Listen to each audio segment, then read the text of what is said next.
du chaînon hiver 2023.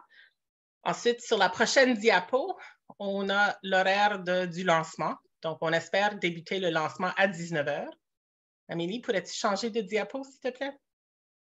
Merci. Donc, on a la cérémonie de remise des prix du patrimoine à 19h et à 20h, on a prévu une petite session de réseautage avec 3 salles de rencontre. Donc, on va vous expliquer ça à la fin de la cérémonie de remise de prix. Donc, vous êtes très bienvenus de rester pour toute la soirée ou pour les morceaux qui vous intéressent. Merci. Maintenant, je vous présente Dominique Lajoie, coordinatrice du chaînon, qui va se charger d'animer le lancement du chaînon. Bonsoir tout le monde, bienvenue à cette belle soirée en 2 volets. Fait que c'est vraiment le fun de voir qu'il y a beaucoup de monde qui se sont joints à nous ce soir, c'est vraiment excitant. Donc c'est ça, moi je vais commencer la première partie avec le lancement du chaînon hiver 2023. Là, je vais tout de suite adresser l'éléphant dans la salle. Oui, c'est normal que vous n'avez pas reçu votre chaînon. Il y a eu des petits délais chez l'imprimeur, mais ça s'en vient, alors inquiétez-vous pas. Inquiétez-vous pas, c'est normal, le chaînon s'en vient. Ce soir, je vais vous montrer les images de votre chaînon qui s'en vient bientôt. Et donc, encore une fois, le numéro de l'hiver 2023 va vous surprendre avec la qualité des articles, la variété des sujets dont on traite, puis c'est vraiment, encore une fois, des sujets des 4 coins de la province.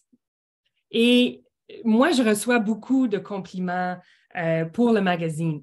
Mais vraiment, j'y suis pour rien parce que c'est plein d'autres mondes qui travaillent fort pour créer ce magazine-là. Moi, je fais juste tout prendre les ingrédients pour créer cette belle sauce à spaghetti.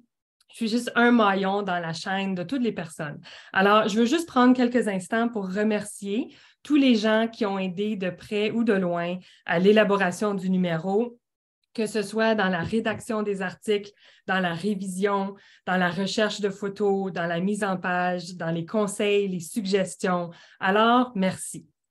Donc, je vais commencer par partager mon écran. Comme ça, je vais vous montrer les images de votre chaînon que vous attendez avec impatience. Et donc, voici notre page couverture et la table des matières. Donc, ça va vous donner un petit aperçu de ce qui s'en vient, ce que vous allez pouvoir lire dans une semaine. Peut-être que ça devrait arriver là, dans une semaine. Donc, sans être un thème officiel de notre numéro, on a déjà plusieurs articles sur des gens qui font des recherches sur leurs ancêtres. Il y en a un, justement, de Jean-Pierre Gendreau-Étu, qui nous fait découvrir ses recherches pour retrouver la sépulture de son grand-oncle disparu à la Deuxième Guerre mondiale. Suzanne Benoît nous vous présente la vie de ses ancêtres maternels arrivés en Nouvelle-France. Et Jean-François Born nous raconte son voyage qu'il a fait avec son père, qui a immigré au Canada de la France il y a 55 ans, sans jamais y retourner. Puis Jean-François va prendre la parole ce soir. Plusieurs autres articles mettent en valeur le patrimoine franco-ontarien qui perdure. Par exemple, on a un article sur les concerts de la nuit sur l'étang qui célèbrent leurs 50 ans cette année. La forêt Larose avec Ferdinand Larose, le premier agronome franco-ontarien. La forêt qui a été conceptualisée et plantée manuellement par Ferdinand Larose et son équipe reste un joyau de l'Est ontarien. Le théâtre franco-ontarien aussi, oups, excusez ma flèche. Le théâtre franco-ontarien est en plein essor dans la région d'Ottawa-Gatineau grâce à Gilles Provost qui a installé les bases solides et on a un bel article de la part du CRCCF sur les fonds d'archives de Gilles Provost. Vous découvrirez aussi d'autres personnalités qui ont laissé leurs traces indélébiles dans la communauté. J. Omergo dans l'Est ontarien. On a aussi Jérôme Tremblay dans la région de North Bay. Rose-Aimée Bélanger à Earlton et Agathe Lecourt-Camiré à Hearst. Alors, on a vraiment une belle variété d'articles. Ce soir, on a 3 auteurs qui vont prendre la parole pour présenter leur article. On a Marcel Vaillancourt qui va nous raconter ses souvenirs des concerts La Nuit sur l'étang qui célèbrent, comme j'ai dit, 50 ans cette année. Roger Pomainville va nous présenter J. Omer Gour, un politicien très engagé dans le développement de l'Est ontarien, et aussi ses souvenirs liés à la tempête de verglas, parce que cet hiver, on célèbre le 25e anniversaire de cette tempête qui a affecté l'Est ontarien. Et Jean-François Borne, comme j'ai dit, va nous parler du voyage qu'il a fait avec son père en France pour retrouver les racines de la famille. Alors, je commence avec Marcel Vaillancourt. Ce jeune franco-ontarien de la rue Charrette à Chelmsford est revenu à ses racines en se joignant à l'équipe de la Nuit sur l'étang en 2020 après un séjour en Amérique du Sud. Entrepreneur, éducateur, historien et journaliste, Marcel croit qu'il est maintenant à sa 4e ou 5e vie, si on pense que les chats en ont 9. Il considère que la plus importante réalisation de sa vie, c'est être papa de Marc-André et de Chloé Lynn et grand-papa d'Archer et d'un autre petit-fils qui est arrivé, qui est prévu pour le 14 mars. 14 mars. Il nous offre ce témoignage de ses premières années au sein de l'équipe des concerts de la Nuit sur l'étang en version abrégée. Si jamais vous êtes intéressé par la version de 5000 mots, vous pourrez contacter Marcel dans son article, il va mettre son adresse courriel. Alors, sans plus tarder, Marcel, je vous passe la parole. Bien, merci beaucoup, Dominique. Je tiens à remercier l'équipe du Chaînon et puis toi, professionnellement et personnellement, pour cette invitation pour pouvoir partager un témoignage par rapport à la Nuit sur l'étang. C'est que quand tu m'as abordé, Dominique, c'est que je me posais la question, est-ce que je porte mon chapeau de journaliste et la rigueur que ça impose? Mais c'est un peu difficile parce que la nuit fait partie intégrante de ma vie. Et puis, je me suis dit, bien, ce que je vais faire, je vais parler avec des gens. J'ai interviewé des gens comme Daniel Védard, Pierre-Paul Mongeon, Robert Paquet, Gaston Tremblay. Puis, j'ai écouté, moi, j'ai vécu une expérience extraordinaire. J'ai pu, grâce à Fernand Doré, jésuite, qui a vraiment facilité cette connexion entre moi et la première génération. Et donc, vous allez voir dans l'article, comme je dis dans la note de l'auteur, c'est qu'il y a une emphase sur les années 80. C'est parce que, oui, on a tous entendu parler des années 70, de l'essor culturel et tout ça, mais avec le recul, j'ai comme réalisé, et mon doux, de ces années charnières-là de 82, 83, 84, Gaston Tremblay et moi, Gaëtan Gervais, Fernand Doré et d'autres, on a vraiment pu créer des choses vraiment intéressantes qui existent encore aujourd'hui. D'une part, le prix du Nouvel-Ontario, tellement content que le prix du Nouvel-Ontario existe encore, parce que c'est une initiative de la part de Gaëtan Gervais avec moi et Gaston. On voulait vraiment honorer des gens qui avaient vraiment un impact fort intéressant dans la communauté de l'Ontario français. Et puis, j'ai eu le plaisir de présenter justement le premier prix du Nouvel-Ontario à la Nuit sur l'étang. Imaginez devant 700-800 personnes, principalement des jeunes de l'époque, et tout le monde se sont levés, toutes les personnes se sont levées pour honorer, scander, standing ovation, à faire le mieux. Et puis, la deuxième année, en 84, c'est Hélène Brodeur qui l'avait remporté, qui avait accepté par téléphone, mais c'était avant d'Internet. Et donc, mon épouse et moi, à l'époque, on s'est rendus justement à Magnétique pour lui présenter. À cette époque-là, dans les années 80, comme je vous dis, les années 82, 83, 84, on a créé la Brunante. Comme Gaston Tremblay nous m'avait dit, Marcel, son épouse cassait la gueule, on est venu de casser la gueule sur la Brunante en novembre 82, que la 10e. On a créé le poste Bertrand que Paul Demers a remporté en 84, qui l'a propulsé justement à être reconnu par la communauté franco-ontarienne pour seulement écrire notre classe. J'ai eu l'occasion justement de créer une émission. J'avais été mandaté par Radio-Canada, Sudbury, en 2005 pour pouvoir créer une émission de toutes pièces, une émission d'été sur les sentiers de l'été avec Paul Demers. Wow. Et donc, La Brunante, la chanson Viens nous voir, et puis, et donc, on a établi un conseil d'administration, on a établi justement des assises qui fait que la nuit, je vous dis là, si c'était pas de Fernand Dorel, j'aurais pas rencontré Gaston Tremblay, puis il n'y aurait pas eu la Nuit sur l'étang, la 10e, comme on l'a connu. Ça aurait existé autrement.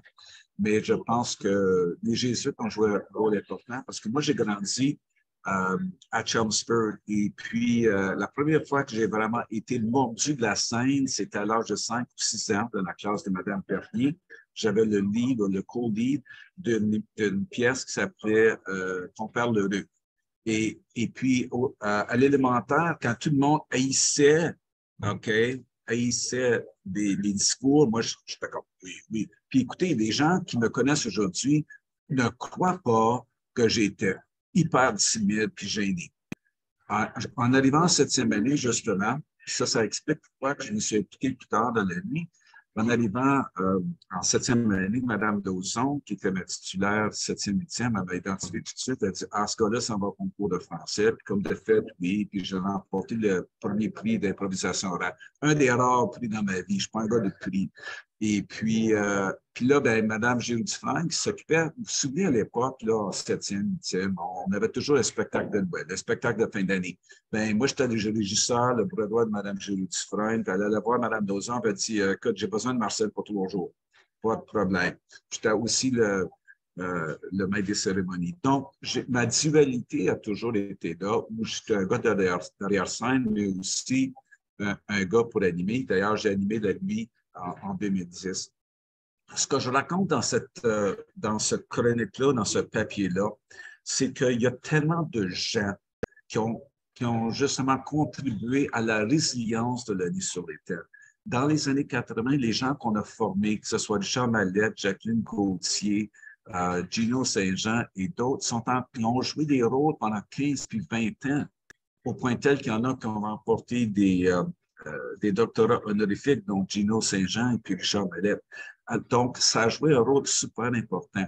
Et puis, on arrive aujourd'hui où on veut vraiment, à la nuit sur l'étang, de créer, puis pour retourner à ce qui était à l'époque où on avait justement, c'était vraiment de la création de toutes pièces pour la nuit sur l'étang. C'est ce qui se passe à l'heure actuelle, et ça depuis une douzaine d'années, où on crée des spectacles pour la nuit sur l'étang. C'est la niche. C'est pas juste de dire, ben, on va avoir un tel, puis un tel, puis un tel, puis on va booker des shows. C'est vraiment de créer une atmosphère, des spectacles. Et donc, c'est pour ça que cette année, on a des medleys. On a plein d'événements, des gens qui vont venir, comme par exemple de nos racines collectives. Ça va être un regroupement avec un orchestre maison de Robert Paquette, Brine Leboeuf, Michel Paiement, Marcel Aymar, Cormoran. Et puis, on va réintroduire, bien sûr, le théâtre et puis la poésie. D'ailleurs, il y a une annonce imminente à ce sujet. Et donc, pour moi, c'était vraiment personnel de pouvoir justement parler de la nuit sur l'étang. J'ai voulu vraiment honorer toute cette personne-là qui passait, en fait, pour certains, plus de temps que moi pour œuvrer et tout ça. Mais je vous dis que le pari que Gaston Tremblay et moi, on a fait en 82-83 pour dire on relance cette organisation-là pendant longtemps, tout le monde, on les forme, ça porte des fruits, je suis très fier de ça, c'est peut-être un des legs. Pour moi, en revenant de l'Amérique du Sud en 2020, c'est sûr, tout comme j'étais tout seul à un moment donné dans un bureau à l'université au printemps 82, ils ont monté le 10e samedi. Moi, quand je suis revenu, je dis le 50e s'en vient. Je suis allé voir Pierre-Paul Mongeon. Je dis, Pierre-Paul, as-tu besoin d'un coup de main? Justement, j'ai besoin d'un gars en communication. C'est sûr qu'il savait que je pouvais l'aider au niveau de la production. Donc, on va avoir 2 soirs super intéressants avec la direction musicale et co-artistique de Daniel Bédard. On va avoir un orchestre maison chaque soir. On a une panoplie d'artistes. Allez voir sur le site web, c'est incroyable ce qu'on a pu regrouper. On a 2 soirs de spectacle, 5 heures chaque soir. On va avoir aussi des retrouvailles le vendredi après-midi. C'est vraiment digne de célébrer les 50 ans. Et comme Pierre-Paul Mongeon dit, et comme Robert Paquette le dit, la nuit sur l'étang existe encore parce que la communauté l'exige, la communauté artistique l'exige, et elle va continuer tant aussi longtemps que ces communautés-là l'exigent. Merci beaucoup, Marcel. Mais là, est-ce qu'il reste des billets pour les 2 soirs? C'est à guichet fermé pour le vendredi soir. Il reste très peu de billets pour le samedi soir. Pour ceux et celles qui sont peut-être, qui pourraient aller le samedi soir, écoutez, il y a de la nostalgie du samedi soir aussi. On a des medleys, des chansons des derniers 25 ans. On a plein de choses. On a Medley Cayenne, on a La Relève. Écoutez, moi, une de mes frustrations des années 80, c'est que je voulais avoir plus de femmes. Mais là, La Relève, on a un spectacle de La Relève, c'est 5 femmes. C'est important. On a aussi, pardon, on a aussi des gens qui ont une diversité au niveau de leur expérience culturelle, de leurs origines culturelles. Et donc, ça se poursuit, puis je suis très fier de ça, puis j'y travaille. Parfait. Bien, merci beaucoup. Est-ce que pour ceux qui ne vont pas pouvoir assister en personne, est-ce qu'on va pouvoir le voir enregistré quelque part? Présentement, on n'a pas de plan pour la diffusion, à moins que TV Ontario et d'autres nous surprennent. Et donc, on va quand même enregistrer les 2 soirs pour nos archives, puis je cherche peut-être qu'à un moment donné, on pourrait justement produire une émission spéciale. Je le souhaite. Vous savez que dans les années 80, une autre innovation, justement en 83, c'est que grâce à Marie Poulet, qu'on connaît, elle était directrice de CB1 à l'époque, et puis l'émission a été diffusée, le spectacle a été diffusé de 20 h le soir à 2 h 30 du matin. C'est moi qui s'est assis, puis je devais justement minuter chaque spectacle, puis bon, puis c'est pour ça qu'on a créé un proscénium à ce moment-là. C'est pour ça que Jean-Marc Talpi et Michel Vallière sont venus. On a pu réintégrer la poésie en 83 parce qu'on dit, bien, pendant qu'ils font leur émission radio pendant 10 minutes, puis on fait le changement de scène, on a de l'animation, de poésie, etc. Et par la suite, c'est devenu une émission qui a été diffusée à l'antenne nationale, les amis. Comprenez quelque chose, pour ceux qui étaient peut-être là récemment, quand j'ai parlé au niveau de l'article sur la série du siècle de 1972 pour le hockey. Oui, je suis un gars de hockey, je suis un historien aussi. Et puis, je peux vous dire, dites-moi s'il y a une autre émission, autre que sport et puis politique, qui a duré 7 heures en direct à travers le pays à la radio. On a un record là-dessus. Parfait. Bien, merci beaucoup, Marcel, pour ces informations-là sur la nuit sur l'étang. On passe maintenant à un prochain auteur, Roger Pomainville maintenant. On va nous parler de son article. Il est agronome de profession, passionné d'histoire et de généalogie. Roger signe des articles concernant le passé de sa région, l'Est ontarien. Il se consacre aussi au bénévolat pour le groupe Les Amis du village Gagnon et l'Association des familles Gagnon et Belle-Île, Inc. À la retraite, il a été animateur de programmes scolaires pendant 14 ans au Musée canadien de l'histoire. Alors, à vous la parole, Roger. Puis je vais partager mon écran pour montrer quelques photos pendant que vous commencez votre discussion. Oui, ça va être une histoire de personne que je n'ai pas vue depuis un certain temps, mais que je salue. L'histoire sur Joseph Omergour, je l'ai écrit, ça fait déjà probablement 1 an et demi, mais ça paraît seulement dans le Chéneau de l'hiver 2023. Il y en a probablement qui ont connu le fils de M. Gour, l'avocat Robert Gour, qui est décédé le printemps dernier.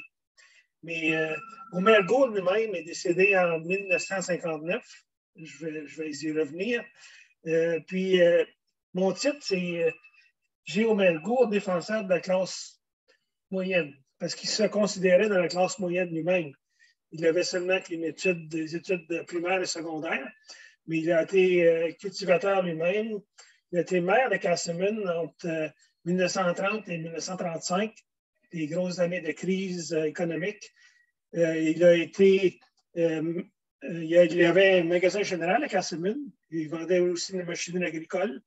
Mais son terme le plus important, ça a été comme député du comté de Russell entre 1945 et jusqu'à son décès en 1959.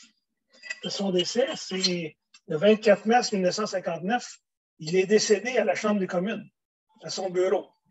Ça veut dire qu'il avait seulement 65 ans, pas tellement vieux, mais une crise cardiaque qui a été assez sévère pour l'emporter. Je vais parler un petit peu brièvement de sa vie. Vous allez avoir plus de détails dans l'article qui a plusieurs pages. M. Gould a marqué l'histoire de Castlemaine, mais aussi beaucoup de Russell, du comté de Russell, puis de l'Est de l'Ontario. Puis vous êtes choyé dans le chaîneau d'hiver 2023. Vous avez deux grands bâtisseurs de la région de Russell, ou de l'Est de l'Ontario, en les personnes de M. Gould. Et Michel Prévost nous écrit aussi un article sur Ferdinand Larose. Puis ça devrait être intéressant aussi comme article. Je ne l'ai pas vu encore, mais ça devrait être. Parce que M. Gould était des députés. Les deux ont vécu dans la première partie, on peut dire, du 20e siècle, mais c'est des années où ils ont été importants pour l'histoire de notre région. Le comté de Russell, on peut l'expliquer un petit peu, a existé depuis le 1er juillet de 1867. Fait que ça a existé depuis le début de la Confédération.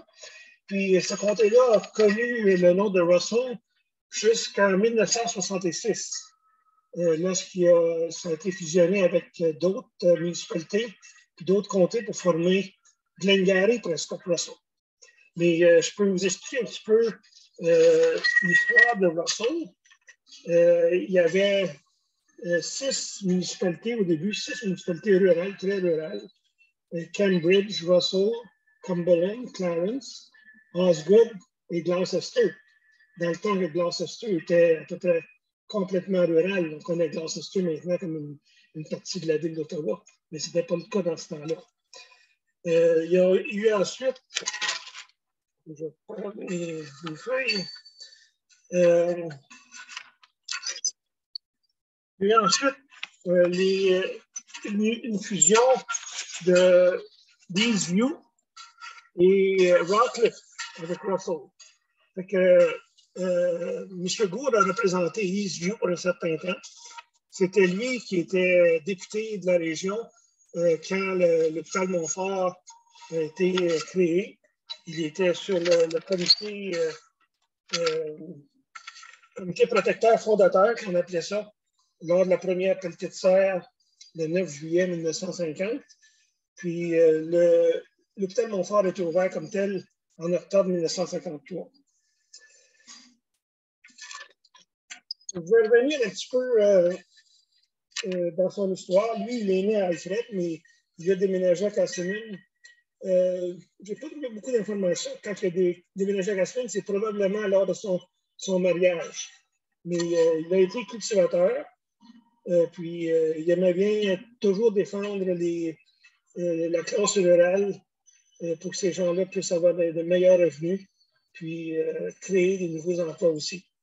Puis quand il a été maire de Castlemaine de 1930 à 1935, il a été d'ailleurs le président fondateur de la coopérative de lin de Castlemaine. Parce que la fibre de lin était très nécessaire pour la fabrication de tissus puis de toiles avant l'événement à grande échelle du nylon et d'autres fibres synthétiques. Cette coopérative a permis aux cultivateurs de recevoir un revenu de plus en temps de crise. Parce qu'on sait que le lait, les producteurs étaient surtout les producteurs laitiers, le lait se vendait 1 $, le 100 livres. Puis les vaches ne donnaient pas 100 livres de lait par jour comme ils le font maintenant. C'est plus comme 15-20 livres. Ça fait que ce n'était pas un gros revenu. Mais le lin, la production de lin a été très, très bénéfique pour la région de Castlemaine et d'autres endroits dans la région aussi. Ça a donné de l'emploi aussi à une centaine de personnes. Cette usine-là a été en opération jusqu'en 1957. Moi, je me souviens, ça existe encore le bâtiment, mais c'est plus une manufacture de lait comme de raison depuis 1957. Il était défenseur de la francophonie, puis sans en être certain, il a probablement été membre de l'ordre de Jacques Cartier, la patente. Puis il a représenté le comté de Russell, comme je disais, pendant toutes les années de 1945 à 1959. Vous irez voir dans l'article, il y a quelques anecdotes concernant son terme comme député.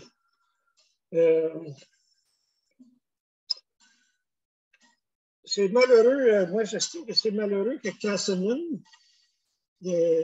parce que c'est une municipalité à part, maintenant Casselman n'est pas fusionné avec la nation, les à part, mais Casselman n'a pas une rue, n'a pas un parc, n'a pas un édifice, n'a pas un pont en l'honneur d'Omargour. C'est malheureux qu'on ne puisse pas trouver nulle part son nom à Casselman. Peut-être que ça viendra. La deuxième partie, c'est concernant le verglas. Au mois de décembre, quand on parlait déjà du 25e anniversaire du verglas de 1998, j'avais contacté Dominique pour voir si je pourrais relater mes souvenirs de la crise du verglas. Puis elle a dit, ben, il n'y a peut-être pas de place qui reste, mais finalement, on va trouver une page. Fait que, il y a à peu près une page, puis je vais peut-être en rajouter un petit peu plus qu'il y a dans l'article d'une page. Le verglas, la crise du verglas de 1998, ça fait déjà 25 ans de ça. On voyait M. Gourde, là, mais là, on voit les dégâts qui ont été causés par le verglas de 1998. Des grosses tours de transmission d'électricité juste dans l'est de l'Ontario. On ne parle pas de la section Québec du tout. Là. Québec a été encore plus endommagé que l'est de l'Ontario. Il y a 300 tours de transmission qui sont brisées, puis environ 11 000 poteaux d'électricité qui ont été brisés, comme dans la région des transformateurs, des fils. Moi, je me suis promené pas mal dans la région durant ce temps-là, puis c'était comme un désastre. On voyait tout ça, les branches un peu partout, dans les champs, dans les chemins, des poteaux. Ça a pris un certain temps avant que certaines routes soient ouvertes parce que les routes n'étaient pas praticables. Moi, dans ce temps-là, j'occupais le poste de conseiller en matière de qualité du lait dans les fermes laitières de Glengarry, Prescott, Russell et Stormont. Les 4 comtés qui ont été les plus touchés par le verglas en Ontario. Il y a eu une période de verglas du 3 au 8 janvier 1998. Il est tombé dans la région de 75 à 100 mm de pluie verglaçante. Puis qu'est-ce qui a fait ce dommage?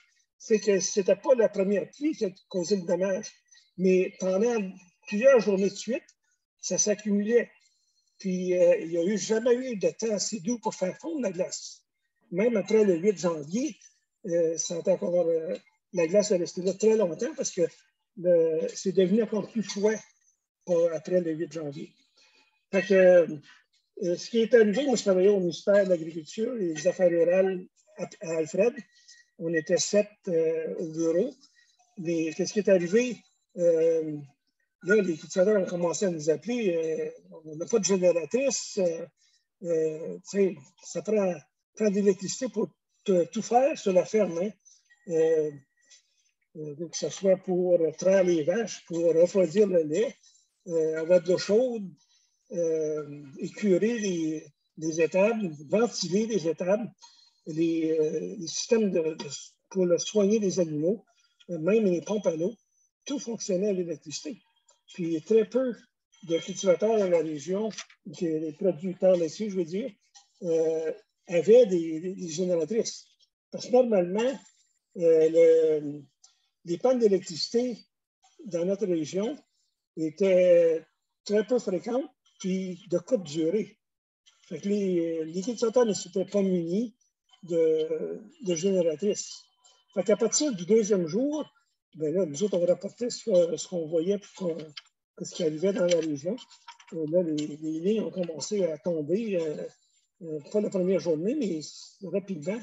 Là, le ministère de l'Agriculture, à partir du bureau central à Guelph, ont installé un système pour encourager les producteurs du sud de l'Ontario et du nord de l'Ontario, producteurs de lait, de prêter leur génératrice pour les gens de l'Est de l'Ontario qui en avaient, parce que les quelques génératrices qu'il y avait chez les marchands dans la région ont disparu en quelques heures. Hein, il n'en restait plus. Mais le ministère payait pour le transport. S'il y avait du dommage aux machines, ils ont été réparés, tout payé par le ministère de l'Agriculture. Puis le ministère a réussi à obtenir environ 600 génératrices du sud d'Ontario, du nord d'Ontario, mais surtout du sud, qui sont venus aider les producteurs de l'Est d'Ontario. Ils ont même emprunté, loué des machines autoportantes, des plus grosses génératrices qui venaient même du centre des États-Unis. Mais certaines de ces machines-là arrivaient avec du diesel d'été, qu'on appelle ça. Fait que ce diesel-là figeait comme de la melasse. Ça fait que ça ne fonctionnait pas. On l'a su après un certain temps, il fallait mettre du diesel d'hiver. Parce que là, le temps froid arrivait aussi. Fait que ce système-là, ça a été sauveteur pour nos producteurs laitiers. Les premiers jours ont été assez difficiles parce qu'il n'y en avait pas de génératrice. Très, très peu. Ça fait que là, les génératrices ont commencé à arriver. Puis notre bureau est devenu, le bureau d'Alfred du ministère, est devenu le quartier général pour les distributions des génératrices pour toute la région. Puis nous avions 4 dépôts pour distribuer les génératrices, soit chez Présent, Surge à Alfred, DMD Picard à Fournier, RB Dairy Equipment à Alexandria et GA Buisson de Bars. Mais pour s'occuper de la distribution, puis là aussi garder tous les numéros de série, à qui ça allait, un peu d'informations. On a eu des personnes de notre ministère qui sont venues nous aider. Environ une quarantaine de personnes sont venues à travers la province nous aider. À certains temps, on a été à peu près jusqu'à 25 personnes au bureau, avec les places de distribution. Le bureau fonctionnait pour les premiers jours, là, de 6 heures le matin à peu près à 10 heures le soir. Je raconte des émotions.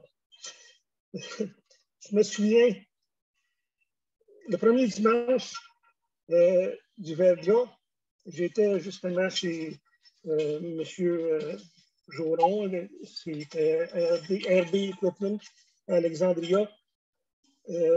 Encore beaucoup de routes n'étaient pas ouvertes. Mais là, les cultivateurs avaient besoin d'aide, puis j'en passe la journée sur mon téléphone cellulaire, dans mon auto, à faire le téléphone. Fait que c'est mes souvenirs de cette période très difficile. Merci. Wow! Merci beaucoup pour ce témoignage-là, M. Pomainville. Puis, moi, je me rappelle, j'étais au secondaire pendant la crise du verglas, mais vos souvenirs sont encore très, très vivants, même si ça fait 25 ans. Fait que le mois de janvier, pour vous, à chaque année, ça doit être un moment où vous revivez toutes ces émotions-là. Alors, merci beaucoup pour le partage de ces souvenirs-là ce soir, mais aussi dans votre article. Alors, merci encore. J'aurais pu en écrire des pages et des pages. J'ai une boîte de chaussures pleine de découpures de journaux et de souvenirs, mais malheureusement, vous aviez seulement qu'une page. Mais si quelqu'un peut m'en parler en personne, j'aimerais bien encore relater mes souvenirs. Oui, bien, si vous voulez écrire un article, sinon, on pourra faire de la place. Oh, il y a quelque chose avec le son tout à coup, mais oui, puis tu sais aussi, pensez à écrire un livre, là. Vous n'avez de l'information à partager. Moi, je trouverais ça bien intéressant à lire. OK, alors on va continuer parce que le temps avance. Donc, notre troisième auteur, c'est Jean-François Borne. Jean-François est un passionné d'histoire canadienne et militaire. Il a obtenu sa maîtrise en histoire à l'Université d'Ottawa en 2008. Il siège au conseil d'administration du MIFO, le mouvement d'implication francophone à Orléans, depuis 2017. Il a été fonctionnaire au ministère de la Défense et à Recherche et Développement pour la Défense Canada et travaille actuellement à Transport Canada. Alors, à vous la parole, Jean-François. Merci, Dominique. Et merci Marcel et Roger pour vos présentations. J'ai hâte de lire vos articles. Alors, bonsoir à tous. Je veux remercier le comité du Chaînon pour l'invitation de prendre la parole ce soir. Merci de votre intérêt et votre participation. Je suis heureux de pouvoir vous présenter un sommaire de mes observations par suite d'un voyage en France. Mon article sur les traces de nos racines au Nord-Pas-de-Calais n'est pas un résumé de voyage, mais vous permet de partir à la rencontre du passé et du vécu comme je l'ai fait avec mon père. Et pour vous situer, pendant le voyage, nous avons exploré les environs de Lens et Arras. Alors, si vous allez voir plus tard sur une carte à Google, si vous cherchez Arras, vous allez voir les environs. Et une petite parenthèse avant de commencer, si vous voulez en savoir plus sur les origines de ma famille, vous pouvez consulter mon article qui a paru dans le Chaînon l'hiver passé. C'est disponible sur le site, pour les abonnés, c'est sur le site web du Chaînon. Et comme vous savez, nous n'avons pas notre copie du Chaînon en main, mais Dominique sera en mesure de vous montrer quelques images qui paraissent dans l'article. Et à cause de ce format-là, j'ai décidé de me concentrer sur ces images pour ma présentation ce soir. Alors, Dominique, si tu pourrais partager pour le premier image, merci. Alors, ici, vous voyez l'anneau de la mémoire qui a été inauguré pour le centenaire de la Première Guerre mondiale. Il est installé à côté de la nécropole de Notre-Dame-de-Lorette où près de 40 000 soldats français sont inhumés. Sur l'anneau, on y trouve les noms de quelques 580 000 soldats morts au Nord-Pas-de-Calais, alors juste dans la région du Nord-Pas-de-Calais. Ce que j'ai trouvé fascinant avec ce monument est l'évolution de la mémoire et de l'histoire. Les noms sont gravés sans distinction de grade ou de nationalité. L'anneau rappelle l'équilibre fragile de cette paix retrouvée, je vous cite, et sa conception dresse des noms unis dans une fraternité posthume. J'ai trouvé le monument rassembleur et qu'il illustre l'ampleur de la perte de vie humaine. Et j'ai dit rassembleur parce que Notre-Dame-de-Lorette, c'est un site très, très important pour la France et la Grande Guerre en France. Alors, j'ai trouvé ça très bien que cet anneau a été installé juste à côté et qui a inclus toutes les pertes de toutes les nationalités. Et la prochaine image, s'il te plaît. Merci. Ici, vous voyez le cimetière du Cabaret Rouge. Alors, un peu d'histoire. Le 26 septembre 1915, Souchez, c'est un village, a été pris aux Allemands par les troupes françaises qui l'ont ensuite remis aux forces du Commonwealth au mois de mars suivant. Le village était complètement détruit et le Cabaret Rouge était un établissement sur la route principale à environ 1 kilomètre au sud du village. Donc, le cimetière a pris le nom de l'établissement ruiné. Et lorsque vous visitez la région, vous voyez souvent ça. Il y avait des tranchées où il y a des cimetières qui ont des noms bizarres, mais c'est parce que des fois, les soldats savaient qu'il y avait quelque chose qui portait un nom. Et même si cet édifice ou ce lieu était complètement détruit, le nom est resté comme le Cabaret Rouge. Ce cimetière est très bien entretenu et sa conception est différente des autres dans la région. Et pour nous, notre visite était très spéciale car mon grand-père y travaillait comme jardinier avant de quitter la France.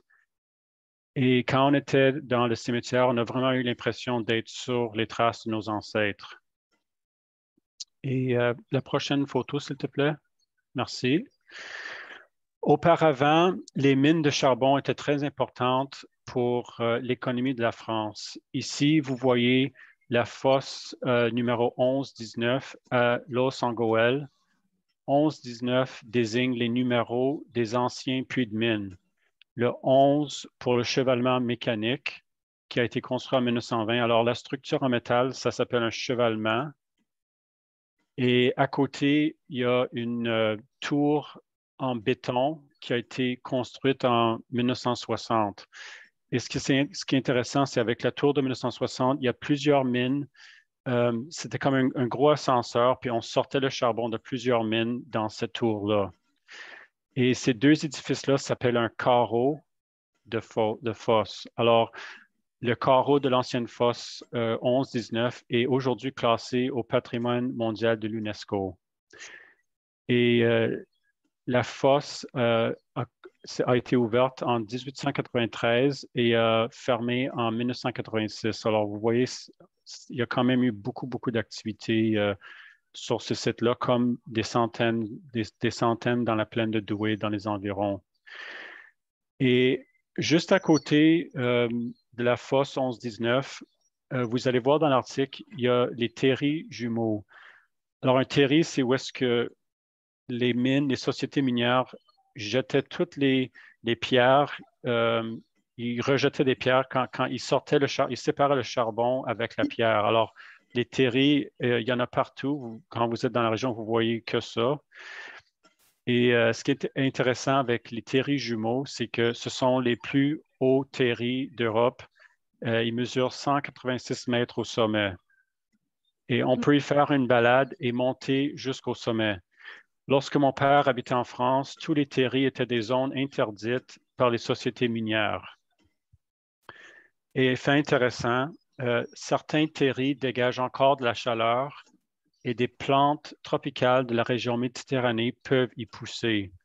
Et si vous savez pas, le climat au nord de la France est plus froid. C'est pas comme Saint-Tropez au sud. Alors, j'avais trouvé ça intéressant de voir comment ce passé industriel change la faune.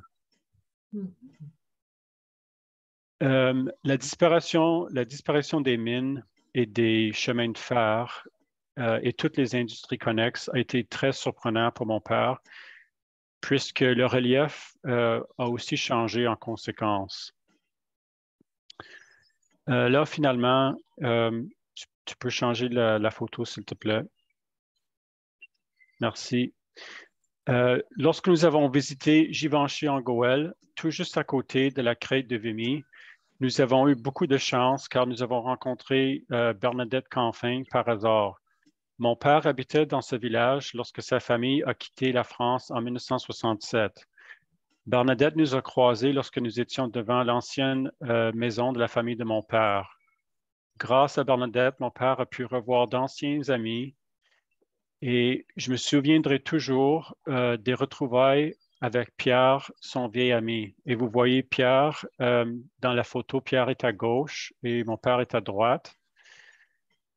Le sourire des gens qui se retrouvent après 55 ans est incroyable.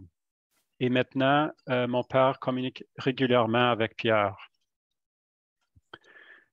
Après 55 ans, ce que mon père se rappelait est remarquable. Pendant toutes nos sorties, ou même notre randonnée en vélo de 62 km, mon père se souvenait de petits détails incroyables.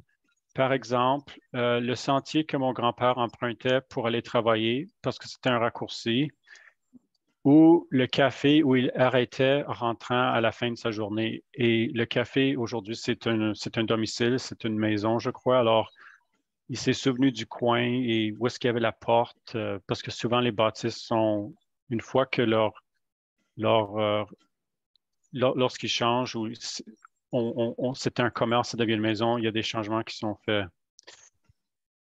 Nous avons tissé des liens avec la famille pendant le voyage et je crois qu'il faut se voir pour vraiment connaître les gens. On ne peut pas faire ça par courriel ou par les médias sociaux, par exemple. Quand les histoires sont racontées, vous pouvez seulement imaginer les détails. Finalement, j'ai pu les voir. Je me souvenais de la rencontre peu probable de mes grands-parents et je pouvais voir l'endroit où ils se sont rencontrés.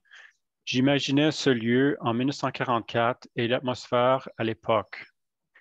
Si vous le pouvez, partez à la découverte de vos racines. Quelles qu'elles soient en Afrique, en Europe, ailleurs ou même en Ontario, n'hésitez pas à parler aux gens sur place. Vous serez peut-être surpris comme nous de voir qui vous rencontrerez. Alors, merci pour votre écoute, votre intérêt et votre appui au chaînon. Et je vous souhaite des découvertes comme les miennes et surtout une bonne lecture. Merci. Merci beaucoup, Jean-François. Puis je peux croire que ce voyage-là a été aussi très émotif pour ton père, de pouvoir partager ses souvenirs d'enfance avec toi, pour lui dire, tu sais, je t'ai raconté toutes ces histoires-là, maintenant tu le vois en personne, où j'étais, qu'est-ce que j'ai fait, puis mes amis d'enfance et tout ça. Ça a dû être vraiment émotif comme voyage. Oui, c'était émotif pour moi, pour lui, puisque ça faisait tant d'années qu'il avait quitté. Et oui, c'était ses histoires à lui, mais en plus, ma grand-mère nous racontait des histoires chaque fois qu'on la voyait. Alors, comme j'ai dit, tu peux finalement visualiser, voir les choses qui t'ont été racontées parce que tu les imagines, mais une fois que tu les vois, c'est comme, je sais pas quoi, c'est comme boucler la boucle ou je sais pas comment dire, mais c'était super intéressant. Oui, parfait. En tout cas, je vous souhaite à tout le monde de faire ce semblable de voyage-là. Ça a dû être vraiment intéressant. Merci beaucoup à nos 3 auteurs d'avoir pris la parole ce soir. Là, je regarde l'heure. On avait planifié une petite période de questions de 10 minutes. Je vais ouvrir la table juste aux questions de précision parce qu'à la fin de la période des prix du patrimoine, il va y avoir une section réseautage, poser des questions, puis on va se diviser en salles et tout ça. Fait que si vous avez des questions plus élaborées pour partager peut-être des souvenirs que l'article vous a éveillé, on va garder ça à la fin. Fait que pour l'instant, avez-vous des petites questions de précision pour nos auteurs? Vous pouvez lever la main dans les réactions en bas de l'écran. Il y a un petit bonhomme sourire qui dit réaction. Si vous cliquez dessus, il y en a une des options qui est lever la main. Puis là, nous, on va pouvoir voir qui veut parler. Puis là, je vois Daniel a la main levée. Vas-y, Daniel. Vous pouvez lever votre main à l'ancienne aussi. Oui. Je voulais juste rappeler à Dominique, on aimerait prendre une photo de groupe. Donc, ça va prendre 3 captures d'écran parce que vous êtes 3 écrans de participants. Donc, pendant que vous réfléchissez à vos questions de clarification ou des petites questions que vous pouvez poser, pourriez-vous allumer vos caméras pour qu'on puisse voir vos beaux visages? Et si vous ne voulez pas faire partie de la photo, bien évidemment, fermez vos caméras pour qu'on ne voit pas votre beau visage. Et moi, je vais prendre 3 captures d'écran. Ici, come on. Mais non. Alors, Daniel, est-ce que tu vas nous dire 1, 2, 3, souriez? Ah, non, j'avais déjà commencé. Ah, OK. Mais c'est très beau comme première image. Aucun problème. OK, c'est bon, parce qu'elle a rendu à la 3e, notre regard. Mais vous ne savez même pas quelle page. Ouais. C'est impossible. Il faut avoir l'air heureux, souriant, pas mécanique du tout. Je suis rendue à la 2e page. Souriez. Okay, c'est bon, on sourit, on garde le sourire. Les muscles commencent à faire des crampes, mais c'est correct. On continue à sourire.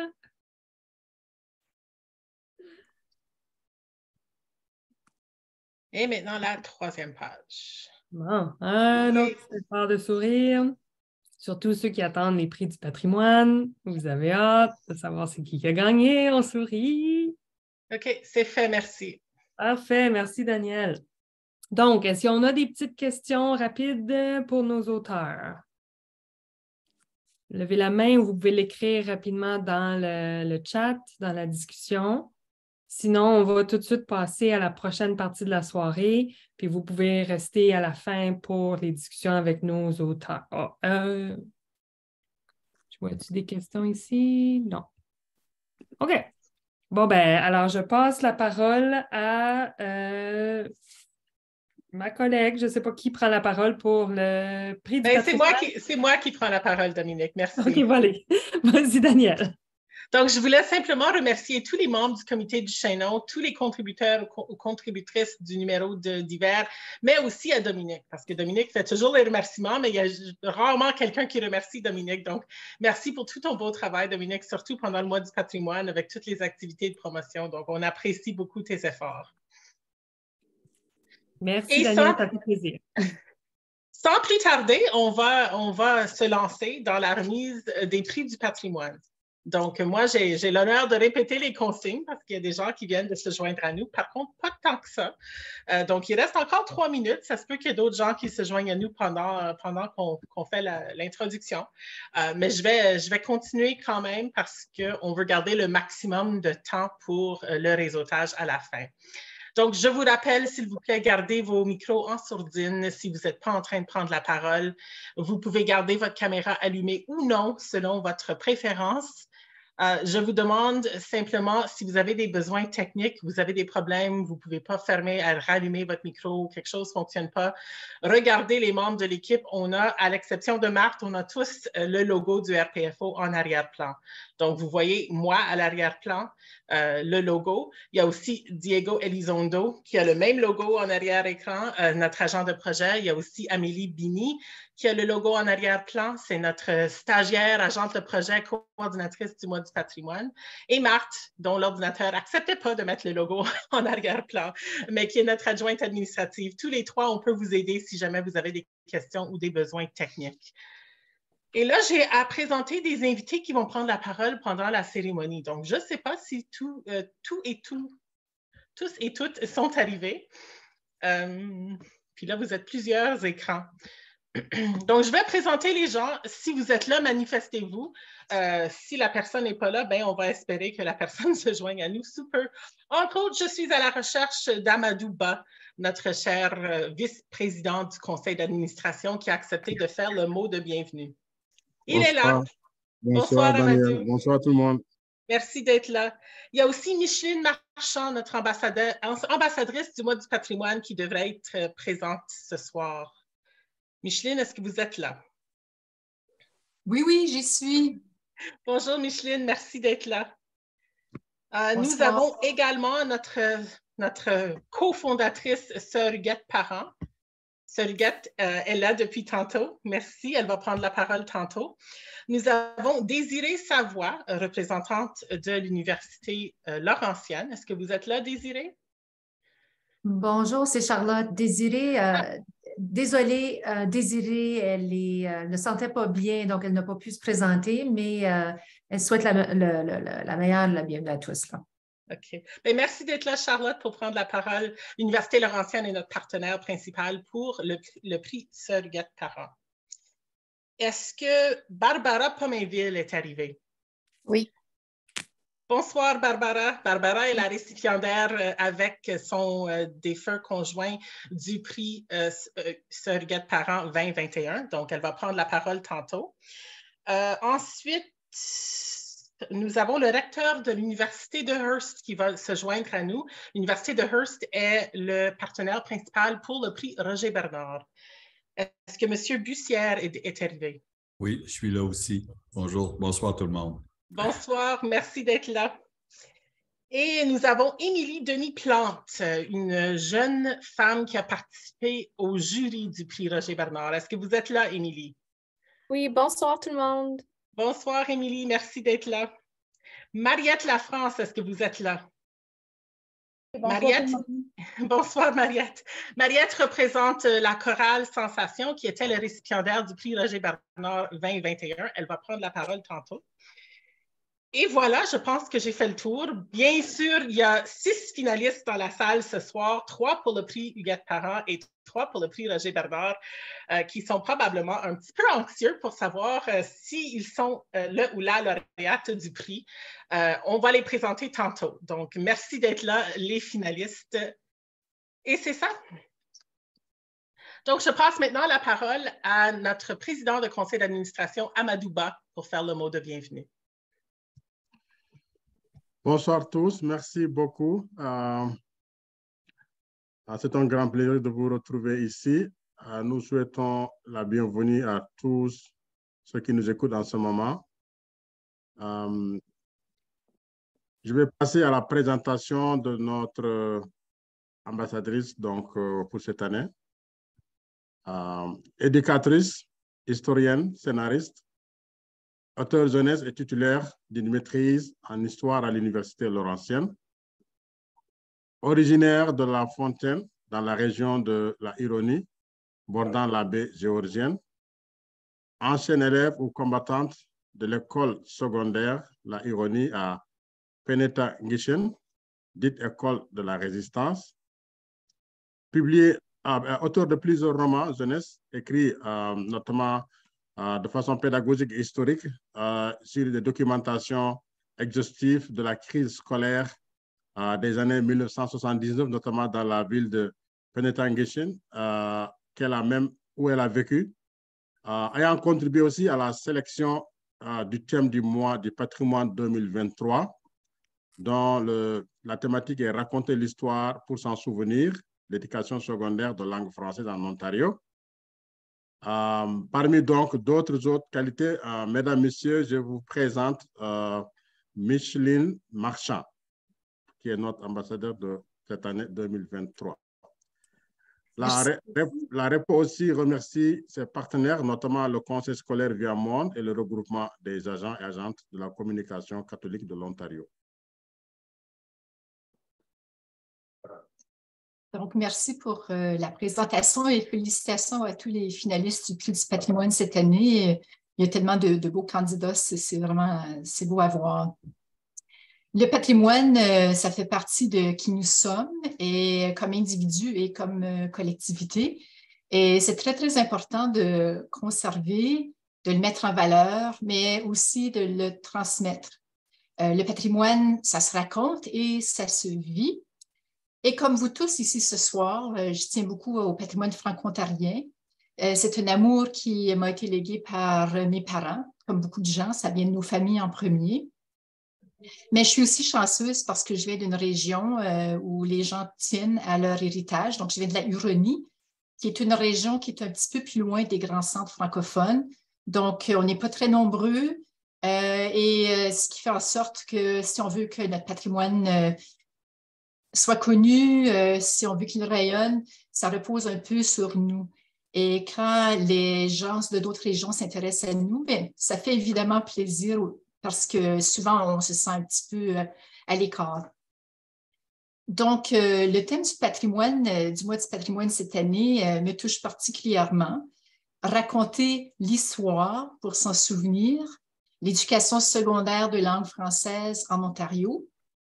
Chaque école, qui a été souvent obtenue par des luttes scolaires très difficiles, que ce soit Franco-Cité, la Citadelle, l'Essor à Windsor ou le Caron, chaque école a été une victoire pour l'Ontario français.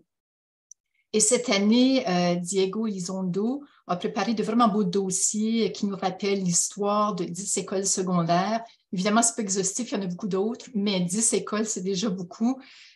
Puis, une de ces écoles, c'est l'école secondaire Le Caron à Penetanguishene, là où j'ai enseigné. Et puis, comme on l'a dit en introduction, j'ai œuvré dans cette région toute ma vie. Donc, cette école-là, cette histoire-là, je la connais beaucoup mieux que les autres. Aussi, non seulement parce que j'ai enseigné à l'école Le Caron, mais comme ça a été mentionné en 1979, j'étais très jeune, j'avais 17 ans et j'étais étudiante à l'école secondaire Le Caron, c'est-à-dire de la Huronie qui est devenue l'école secondaire Le Caron. Et l'école secondaire de la Huronie, c'était aussi connu comme l'école de la Résistance. C'est une école mise sur pied pour pousser le conseil scolaire de Simcoe et aussi le gouvernement de l'Ontario de nous donner une école, une éducation secondaire de langue française. L'école a duré 1 an.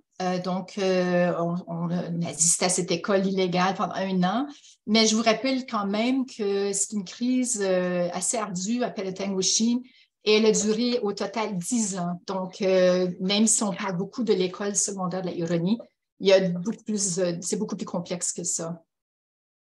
Donc, je me suis posé la question au fil des ans, comment faire pour qu'on se souvienne de cette crise? Tout comme on peut se poser la question comment faire pour connaître notre patrimoine en général. Bien, je pense que premièrement, il faut documenter notre histoire. Vous savez, la mémoire, c'est une faculté qui s'oublie, donc c'est important de documenter, de faire des recherches. Ensuite, il faut faire quelque chose avec ces recherches et ces documents. Donc, il faut raconter. ça a été mentionné ce soir plusieurs fois, raconter, c'est très important. Conserver également et raconter encore. Il faut toujours raconter et souvent avec un nouvel œil, avec le temps, les choses changent et ça nous apporte un autre aspect. Et finalement, il faut faire vivre le patrimoine, faire vivre l'histoire le mieux possible pour qu'elle puisse continuer. Ce soir, je vais vous donner 3 exemples. La première, c'est, puisque nous parlons d'école secondaire, je vais vous parler de la crise scolaire. J'ai fait un petit peu de recherche moi-même par rapport à cette crise. Quand j'étais étudiante à cette école parallèle de la résistance, j'avais commencé à découper des articles de journaux et j'en ai accumulé à peu près 3000. C'est pas exhaustif, mais c'est ceux auxquels j'avais accès. Et heureusement qu'on a des parents et que mes parents m'ont dit « Oublie pas de mettre les sources ». Alors, j'ai tout de suite commencé à penser, oui, il faut mettre les sources. C'est un principe de base que j'ai appris par la suite quand j'étais étudiante en histoire, évidemment. Ensuite, pour documenter, quelques années après, mon conjoint Daniel Marchildon faisait un projet. Il a interviewé une trentaine de joueurs de la crise. Les mémoires des gens étaient incroyables, ça faisait 10 ans, et j'ai participé à organiser ces entrevues. Donc, il y a toujours un volet de documentation, de recherche. Et qu'est-ce qu'on fait avec ça? Bien, il faut le raconter. Et j'ai essayé de le faire au fil du temps, en écrivant des articles, en témoignant. Daniel et moi, nous avions écrit en 2004 un livre qui est disponible gratuitement sur nos sites web. C'est un livre en PDF qui parle des grandes lignes de cette crise.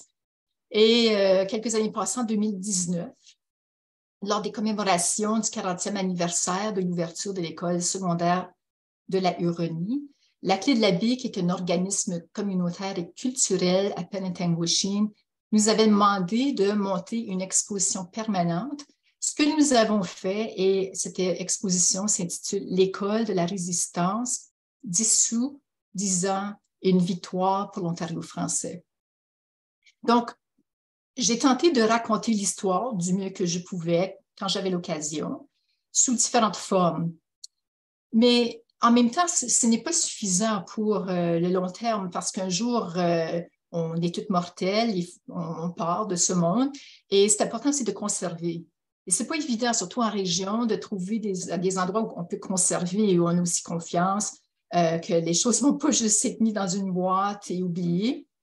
Et j'étais assez chanceuse et je suis très reconnaissante au Centre de recherche sur les francophonies canadiennes, le CRCCF, qui a accepté certains de mes documents. Comme ça, quelque part, il y a un peu de documentation qui autrement serait perdue pour les chercheurs. Mais avec cela, quand on peut documenter et rendre les documents disponibles, les chercheurs, justement, sont mieux équipés pour raconter l'histoire à nouveau sous un autre œil, par exemple, comme le fait Diego Elizondo cette année. Donc, sans la documentation, c'est difficile de le faire par soi-même. Donc, une fois qu'on a la documentation, on est capable de donner notre regard sur ces histoires et les raconter à notre manière. Le deuxième exemple s'en vient. Après l'école secondaire de la Huronie, mais j'ai étudié à l'Université Laurentienne. Dans le temps, il était encore possible d'étudier en histoire et en littérature française, ce que j'ai fait. Et j'ai eu l'honneur d'avoir des excellents enseignants, notamment un professeur que j'ai beaucoup admiré, que j'estime énormément, qui s'appelait Gaëtan Gervais. Je suis certaine que beaucoup d'entre vous connaissez Gaëtan Gervais, mais je te gage que vous ne savez pas qu'il était mon directeur de thèse de maîtrise. Par contre, je suis convaincue que vous savez qu'il était le co-créateur du drapeau franco-ontarien. Alors, je veux vous ramener en arrière à la crise scolaire de Penetanguishene. Mon deuxième exemple, c'est le drapeau franco-ontarien. Lors de l'ouverture de l'école secondaire de la Huronie, on avait décidé de fêter. Donc, on avait tout pris un bateau. Il y avait un bateau de croisière qui se promenait sur la baie Georgienne, qui est à partir de la baie de Penetanguishene. C'est très beau chez nous, on a une super baie. Et à partir de ce gros bateau, il y avait un tout petit bateau sur lequel il y avait des militants qui sont partis avec le drapeau franco-ontarien en arrière pour faire une petite visite dans une île très spéciale où était le chalet du premier ministre de l'Ontario, M. Bill Davis. On ne pourrait pas faire ça aujourd'hui, mais à l'époque, ils sont allés visiter le premier ministre. On lui a présenté un drapeau, le drapeau franco-ontarien. Il y a même eu un peu de vidéo qui a été faite, donc ça a été fait par Jules Villemer. Malheureusement, on n'a jamais pu mettre la main sur la vidéo pour la suite, ce qui montre l'importance de conserver les documents qu'on croit qui ont peut-être une importance historique. Donc, qu'est-ce qui reste de cet événement? Bien, il reste une transcription qu'on a retrouvée dans un journal anglophone qui montrait ce qui a été dit lors de cette rencontre avec le premier ministre. Il reste aussi des articles, des témoignages et quelques photos, seulement quelques photos. C'est vrai qu'à l'époque, on prenait aussi beaucoup moins de photos qu'aujourd'hui. Donc, 2 photos en particulier qui ont été conservées, c'est le petit bateau. On voit en arrière, c'est vraiment une belle photo. On voit la baie, le bateau, les militaires avec ce drapeau qui flotte. Et aussi, il existe au-dessus de l'école de la Huronie, il y avait un drapeau franco-ontarien qui flottait. Donc, la raison que je vous parle de ces drapeaux qui étaient présents lors de la crise scolaire, c'est qu'en 2005, une dame qui s'appelle Tina Desaveret, elle a écrit un texte que j'ai trouvé très intéressant qui est paru dans le livre « Le drapeau franco-ontarien » qui avait été dirigé par Guy Gaudreault et qui est premier chez Prise de parole à Sudbury. Et en passant, Guy Gaudreault, je le connaissais un peu parce que quand j'ai terminé ma thèse, c'était avec lui. Donc, la coïncidence de connaître des gens qui sont intéressés au drapeau franco-ontarien, ça m'a suivi un petit peu. Le monde est très petit, n'est-ce pas? Tina Desaveret note dans ce texte qu'au début des années 70, le drapeau franco-ontarien n'est pas particulièrement présent ni un symbole rassembleur. Plus tard, ça l'est devenu. Si on regarde les photos de la crise de Montfort, le drapeau franco-ontarien est partout. On le voit, c'est très clair qu'on s'identifie à ce beau drapeau, ce symbole fort. Mais dans les années 70, ce n'était pas le cas. Et la chercheuse a remarqué qu'il y avait des photos qui existaient lors de la crise scolaire de Penetanguishene et elle le note. Donc, c'est un début d'identification des militants. On disait ce drapeau fait partie de qui nous sommes. Mais il fallait que ces photos soient conservées et disponibles. Donc, on peut avoir des photos chez nous, mais si ce n'est pas disponible et personne ne sait que ça existe, c'est plus difficile pour les chercheurs. Alors, ça lui a permis de comprendre un peu plus l'évolution de la présence et du rôle du drapeau franco-ontarien, puisque ces photos existaient et étaient disponibles. En Ontario français comme ailleurs, on raconte nos histoires en mots, en images, mais aussi on les raconte en chansons. Vous connaissez toute cette chanson, j'en suis convaincue. Ça commence « Notre place ». Je vous dis 2 mots et vous savez tout de suite de quoi je parle. C'est cette chanson de Paul Demers qui a contribué à créer un sens d'appartenance à la collectivité franco-ontarienne, qui est devenue notre hymne, parce que c'est une chanson rassembleuse, mais surtout parce que les écoles ont fait un rôle assez important qui est dans la culture, qui est la transmission de la culture. Donc, le 3e exemple, c'est la chanson « Notre place ». Puis, je veux juste raconter un petit quelque chose. Une fois, je suis allée voir le spectacle d'un artiste qui s'appelle Yao. Et Yao a raconté quelque chose qui m'a émue. Il a dit quand il était jeune, il était dans une école franco-ontarienne dans la région d'Ottawa. Et un jour, les étudiants ont chanté « Notre place » avec beaucoup d'enthousiasme. Et cette fierté qu'il a sentie ce jour-là lui a fait dire « Moi aussi, je veux faire partie de ça ». Alors, c'est pour dire que le patrimoine peut se véhiculer et se faire vivre, puis toucher les gens. Et les écoles ont un rôle de transmission. Et voilà un exemple où elles ont réussi à faire connaître cette chanson qui fait désormais partie de notre patrimoine collectif. Ainsi, pour célébrer un patrimoine commun, il faut la connaître, la conserver, la raconter et la faire vivre. Et peut-être que ceux et celles à qui on a transmis cet amour du patrimoine porteront nos symboles, nos histoires dans leur cœur et raconteront à leur tour qui nous sommes. Et voilà, bonne soirée. Merci beaucoup, Micheline. Toujours très intéressante de t'entendre parler. Donc, incroyable. On est même à l'avance sur l'heure prévue. Donc, merci à tous et à toutes d'avoir gardé l'heure. On aurait dû vous dire qu'Amadou Ba, c'était notre ambassadeur du mois du patrimoine en 2020. Donc, la dernière fois qu'on était en présentiel, c'était Amadou, notre ambassadeur, qui s'est ensuite engagé sur notre conseil d'administration. Donc, Micheline, on s'en vient te chercher éventuellement. Sois prête. Merci beaucoup pour pour vos paroles. Merci beaucoup, Amadou. Merci beaucoup, Micheline, d'avoir pris la parole. Maintenant, j'inviterai notre représentante de notre partenaire principal pour le prix Huguette Parent, Charlotte Primo, qui est directrice des partenariats et des collaborations à l'Université Laurentienne, de prendre la parole. Charlotte? Merci et bonsoir à tous. En fait, aujourd'hui, je vous présente mon collègue, Roch Gallien, qui est aviseur spécial au Bureau des affaires francophones à l'Université Laurentienne, et c'est Roch qui va prendre la parole. Alors, merci beaucoup, Charlotte.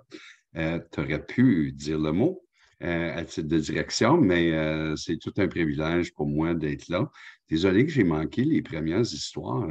J'aurais voulu en apprendre davantage. Madame Marchand, très, très bien. À un moment donné, je vais vouloir faire vos recherches, à savoir davantage qu'est-ce que vous avez écrit ou recherché au sujet de la crise. Je viens d'une famille aussi de Lavigne, qui n'est pas trop loin, où ma mère enseignante, qui a maintenant 95 ans, n'a pas vécu des crises, mais a vécu l'autre côté de la crise, qui est la célébration d'ouverture d'écoles secondaires, dont McDonald-Cartier et l'école secondaire Hanmer à Sudbury. Alors, il faut célébrer ces victoires-là par après. Alors, moi, je suis ici pour présenter le prix Huguette Parent à la personne qui l'a bien mérité. Son nom est... Tambour. Oh, oui, Daniel, excuse.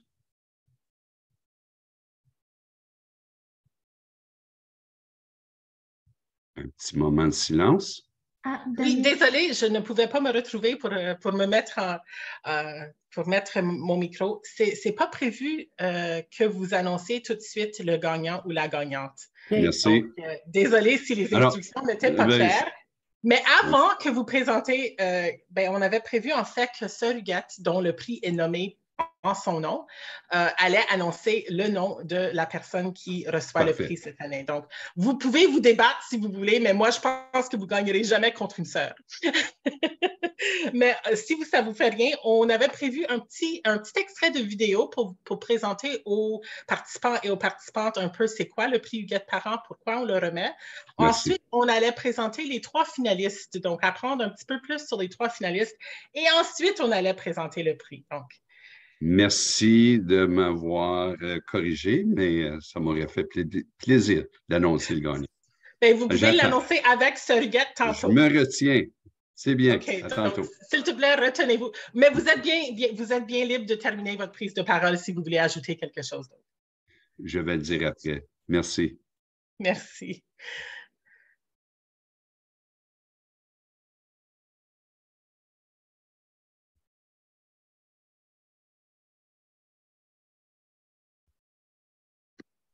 Daniel, voulais-tu dire autre chose avant la diffusion de la vidéo? Non, vas-y. Parfait. Donc, vraiment, Sœur Huguette, c'est la meilleure personne pour présenter son propre prix. Donc, c'est le sujet de cette vidéo.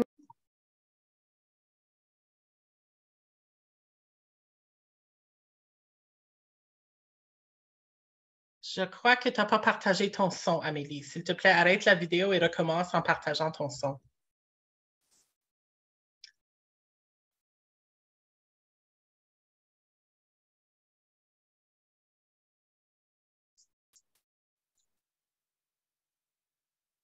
Afin de reconnaître la contribution exemplaire de sa présidente fondatrice, ça s'appelle Sœur Huguette Parent, mais surtout à l'avancement du patrimoine franco-ontarien, tant sur le plan communautaire que sur le plan de la recherche. C'est ça qui va faire le patrimoine franco-ontarien. Et c'est ça qui, certaines personnes, parce qu'il y en a déjà qui ont gagné, et moi, je me sens toujours une grande fierté. Une fierté franco, là, une fierté Huguette Parent pure laine, là, franco-ontarienne pure laine, quand je présente le prix Huguette Parent. Je pense que c'est un peu spécial.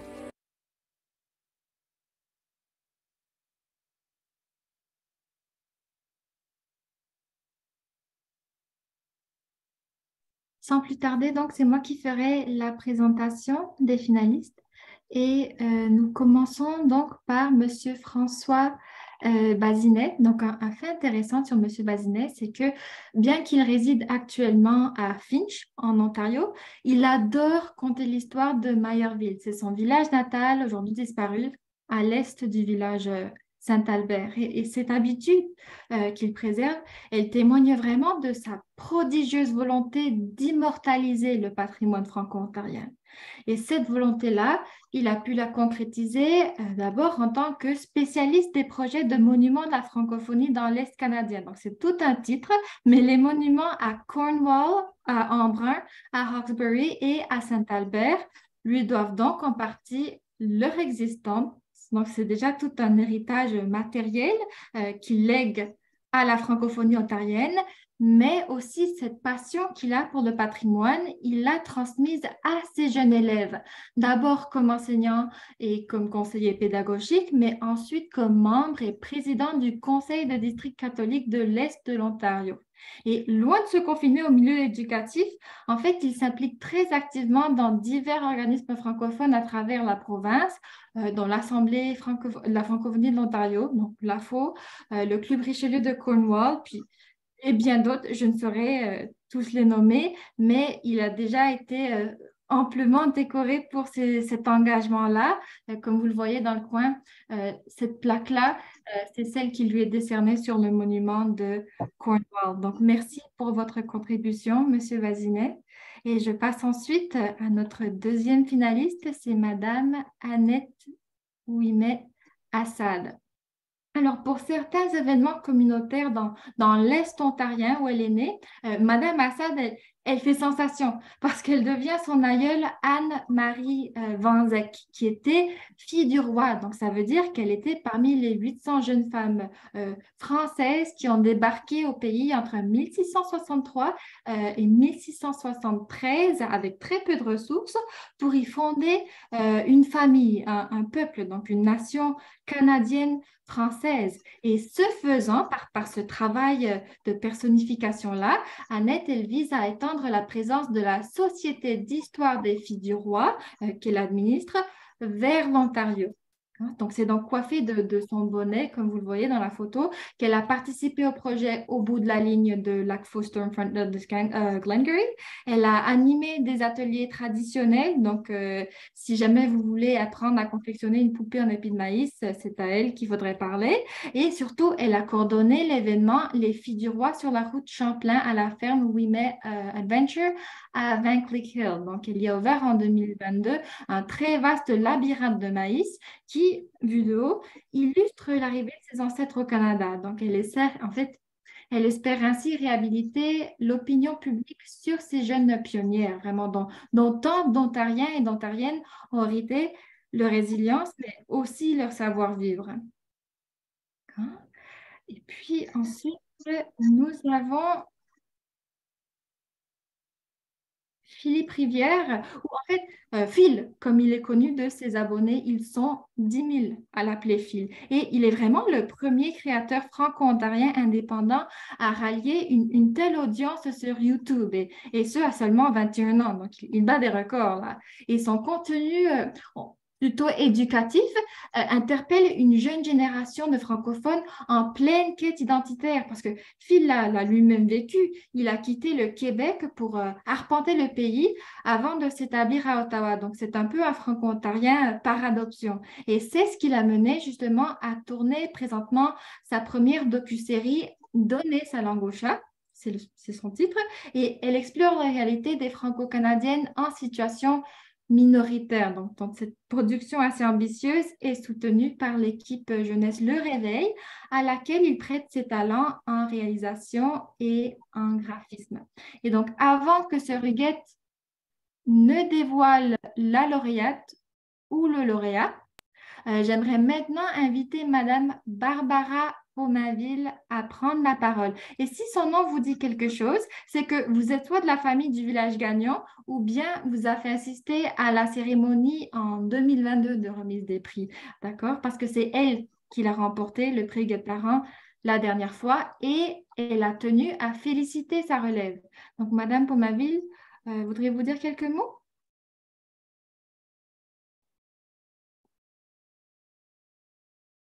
Ah, Madame Pomainville, vous êtes en sourdine.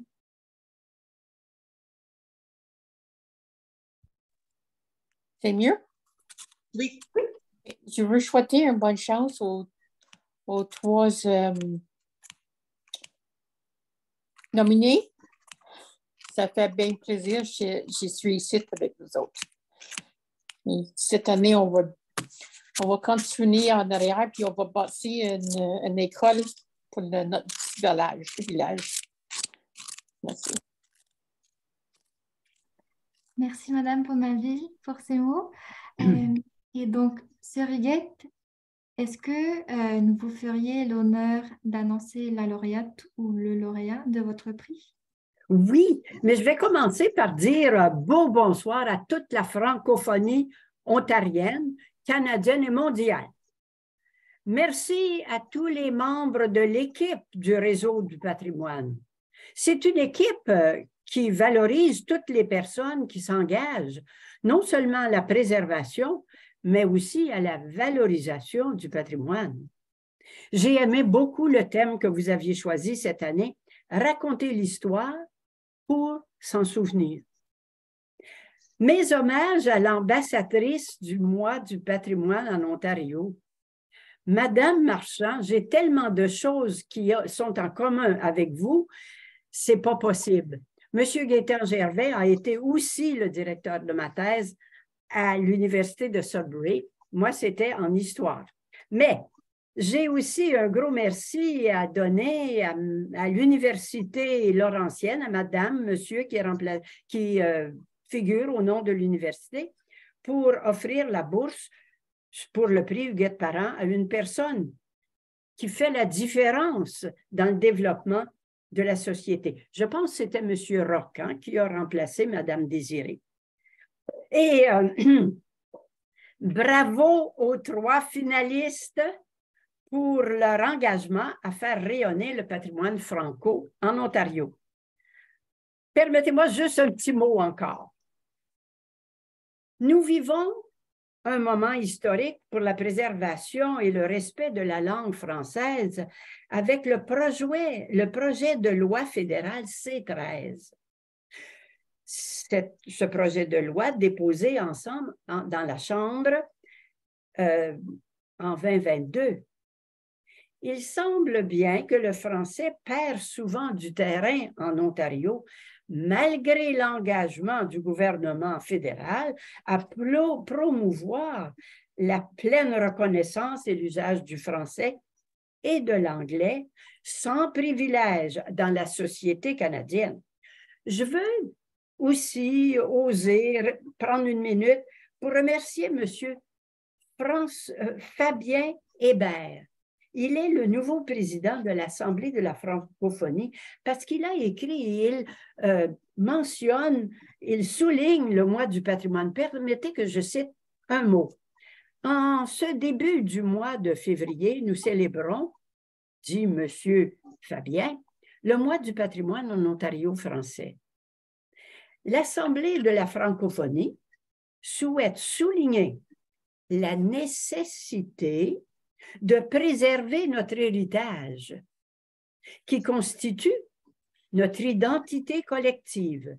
Nous sommes fiers de ce que nous avons accompli ensemble depuis 400 ans et en construisant une francophonie riche sur la valeur, sur la base de nos aïeux. La FO encourage de continuer à cultiver l'esprit d'inclusivité et de reconnaissance pour toutes nos communautés francophones. Puis, un dernier petit mot, j'ose vous laisser un message à méditer, à penser. Mais ça ne vient pas de moi, ça vient de Albert Einstein.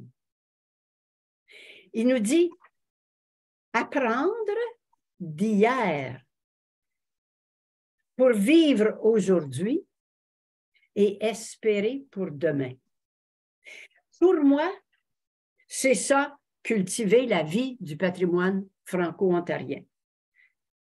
Encore merci aux membres du jury pour leur discernement en choisissant la personne qui se mérite le prix qui porte mon nom.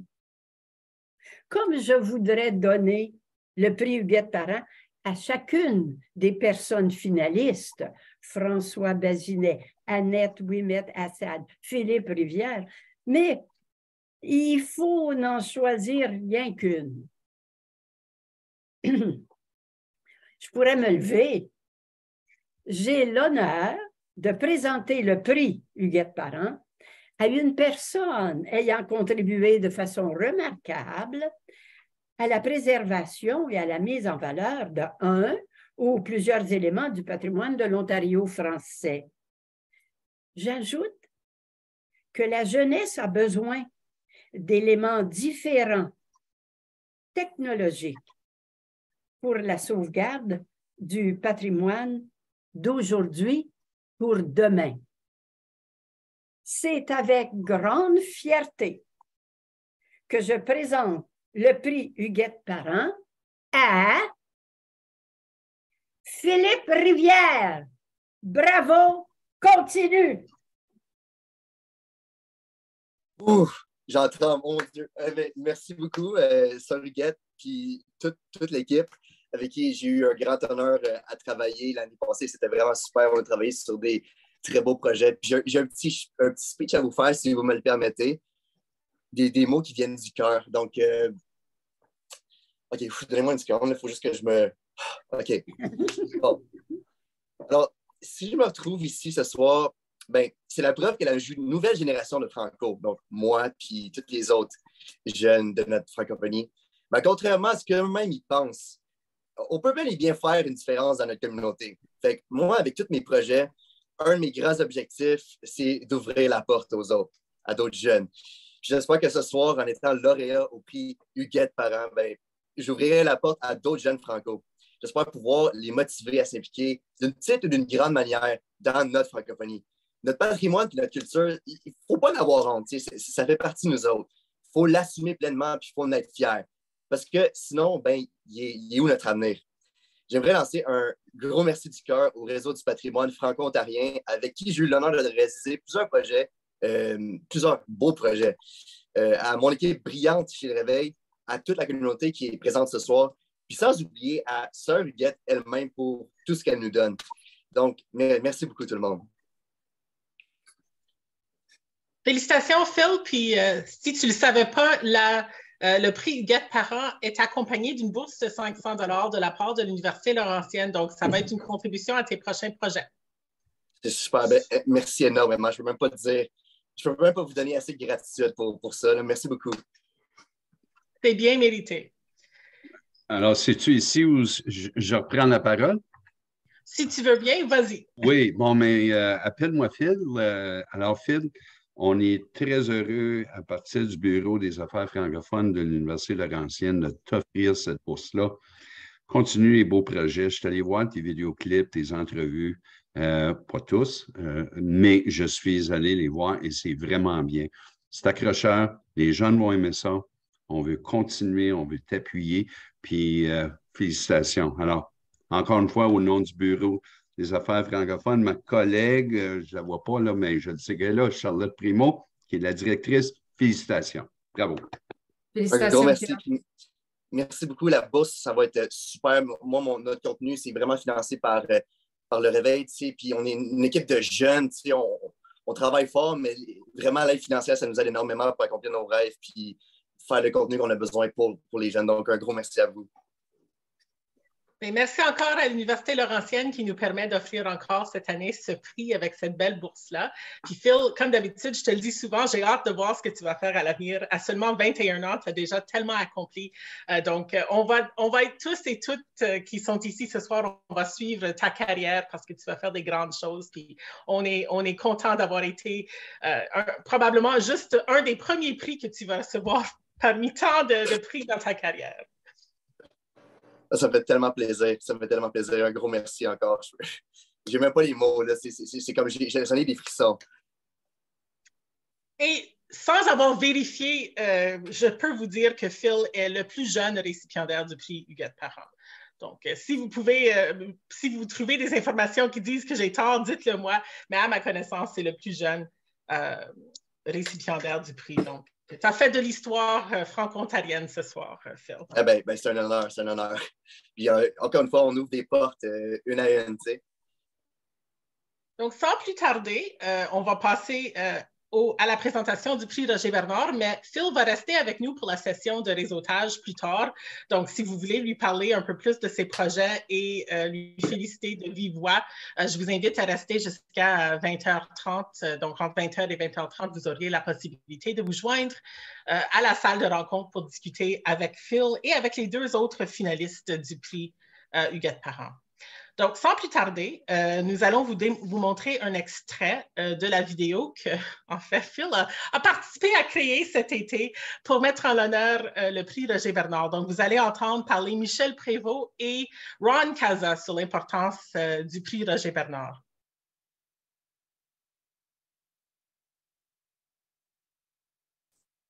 Il ne faut jamais sous-estimer. Souvent, les gens ne réalisent pas. Ils ont l'impression qu'il faut avoir fait quelque chose de révolutionnaire puis d'exceptionnel là, et que c'est réservé qu'aux organismes là, qui œuvrent depuis 50 ans. C'est pas du tout ça, le prix Roger Bernard. Alors, si vous pensez à un organisme, un regroupement de gens qui ont fait une différence en patrimoine, c'est important de soumettre une candidature. Vous savez, souvent, c'est des petits gestes dans une communauté qui fait qu'on va préserver un bâtiment exceptionnel qui va être là pour les générations à venir. Alors, tout engagement en patrimoine mérite le prix Roger Bernard et soyez assurés que c'est une très grande fierté lorsque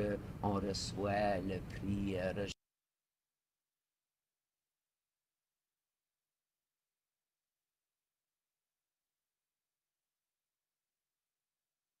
Se célèbre entre nous. Quand finalement on a des membres, on a des personnes dans nos communautés, regardez dans vos communautés, les gens qui œuvrent, souvent ils œuvrent à l'ombre. Roger Bernard, c'est beaucoup à l'ombre. Ils œuvrent à l'ombre ou il y en a moins à l'ombre. Mais ceux qui œuvrent à l'ombre, ceux qui font du travail, ils donnent des heures et des heures et des semaines et des mois, des années pour aider la communauté franco-ontarienne de cette façon ici, de cette façon-là. Sortons ces personnes-là, il faut les mettre en nomination pour le prix, pour qu'on puisse tous ensemble célébrer ces personnes-là. Parce que quand tu célèbres quelqu'un, la personne qui gagne le prix Roger Bernard, lorsqu'on célèbre cette personne-là, on est en train de finalement, d'un côté, célébrer la personne, on célèbre toute la communauté franco-ontarienne, mais ce qui est plus important, c'est qu'en célébrant la personne, on envoie un message à tout le monde, à toute la communauté, ça vaut la peine de continuer à faire des efforts pour préserver notre langue et notre culture. Ça, c'est un message.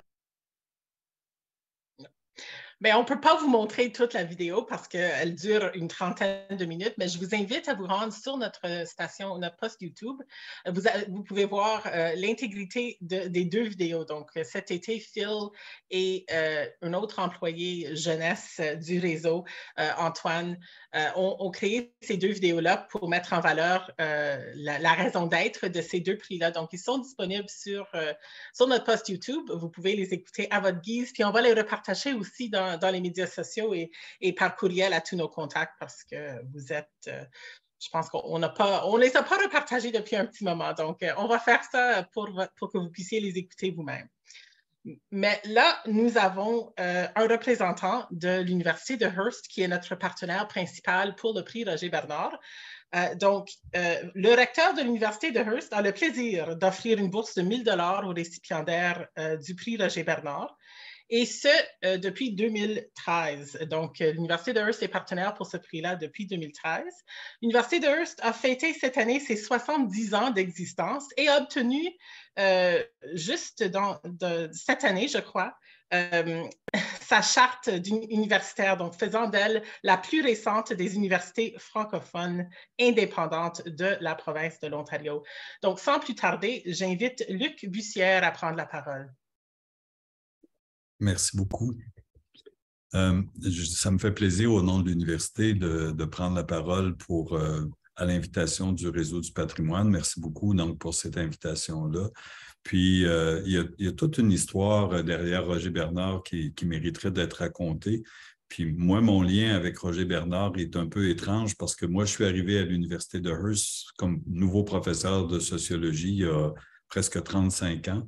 Parce que Roger Bernard était parti travailler ailleurs, il avait quitté l'université. Donc, un drôle de lien qui nous unit. J'ai l'impression d'avoir une dette éternelle envers lui. Mais Roger Bernard, que j'ai connu par ses écrits puis par les témoignages de mes collègues ici à l'université, parce qu'il avait étudié ici au moment où l'université de Hearst s'appelait le petit séminaire de Hearst. Ensuite, il est devenu professeur ici, puis il a même été occupé un poste de direction à une époque. Mais Roger Bernard, le chercheur, puis Roger Bernard, le militant, si j'essaie de résumer très, très brièvement. Puis Roger Bernard, le chercheur qui s'est intéressé à l'identité franco-ontarienne, à l'identité linguistique, au bilinguisme, au sentier migratoire, comment les gens sont arrivés d'ailleurs. Comme on disait au sujet de Phil tantôt, c'est aussi mon histoire, arriver d'ailleurs ici pour s'installer et rester. Roger Bernard, le militant, qui a joué un rôle que j'espère qu'on n'oubliera jamais dans la cause Montfort. Donc, à la fois un intellectuel, mais à la fois quelqu'un d'engagé avec la communauté franco-ontarienne. Et pour nous autres, l'Université de Hearst, qui sommes là depuis 70 ans, c'est un exemple, je pense, de patrimoine, justement, de patrimoine intellectuel et matériel aussi qui a été préservé dans le nord-est de l'Ontario. Cette idée-là d'avoir une institution par et pour les francophones, là, ici, elle remonte à une longue histoire derrière.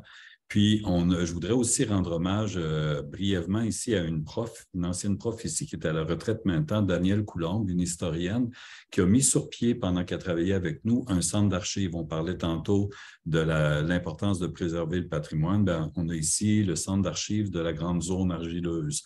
Puis, j'aimais beaucoup les témoignages tantôt quand on disait qu'il faut raconter l'histoire, il faut en témoigner. Puis, actuellement, on a des gens qui viennent étudier à l'Université de Hearst de 25 pays du monde de la francophonie. Et puis, ce centre d'archives-là est là pour eux aussi, pour les chercheurs, pour la communauté, mais aussi pour les jeunes qui viennent d'ailleurs puis qui apprennent à devenir aussi franco-ontariens, parce que c'est, dans le fond, c'est un peu une pépinière pour des nouveaux franco-ontariens, franco-ontariennes.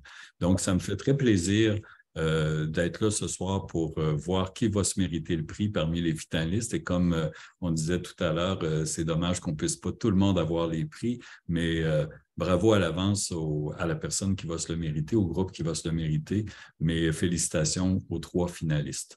Merci.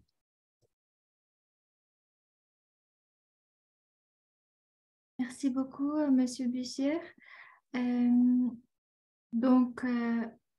Pour précéder la présentation des finalistes, j'aimerais vous rappeler le thème choisi pour cette édition du Mois du patrimoine, donc, qui est « Raconter l'histoire pour s'en souvenir, l'éducation secondaire de langue française en Ontario ». Et sur papier, c'est beau comme thème, ça se lit bien, surtout que c'est Mme Marchand, l'écrivaine, qui nous a aidé à le développer, mais il fallait se demander comment concrétiser ce qu'il représente.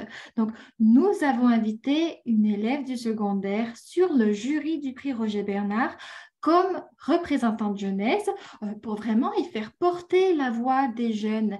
Et c'est Émilie Denis-Plante qui a répondu à l'appel. J'espère qu'en échange, Émilie, tu as pu en apprendre davantage sur le patrimoine franco-ontarien et je te laisse te présenter avant que tu passes à la présentation des finalistes, dont Émilie a d'ailleurs contribué à la sélection avec beaucoup d'enthousiasme. Donc, je te passe la parole, Émilie.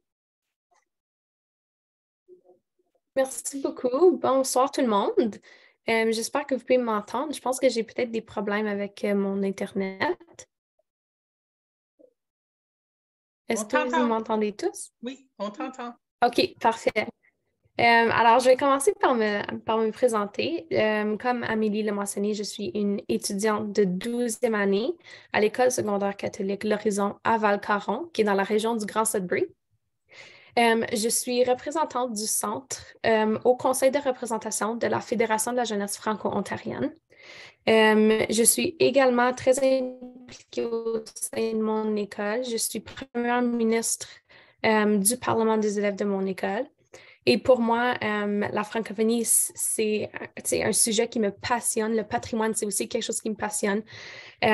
Puis, c'est ça, je suis vraiment passionnée par tout l'aspect francophonie, mais aussi franco-ontarien.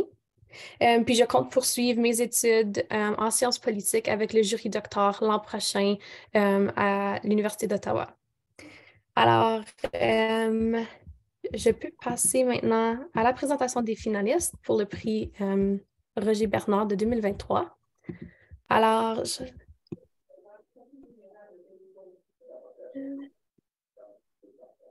parfait. Donc, je vais débuter. Les premiers finalistes sont les Amis du village Gagnon, représentés ce soir par Roger Pomainville, président et auteur du livre Gagnon Ontario, ainsi que Denis Gagnon, vice-président. Ce groupe entièrement bénévole s'est dévoué 20 ans à la revitalisation de l'ancien village Gagnon, situé en delà des Limoges, dans la municipalité de la Nation.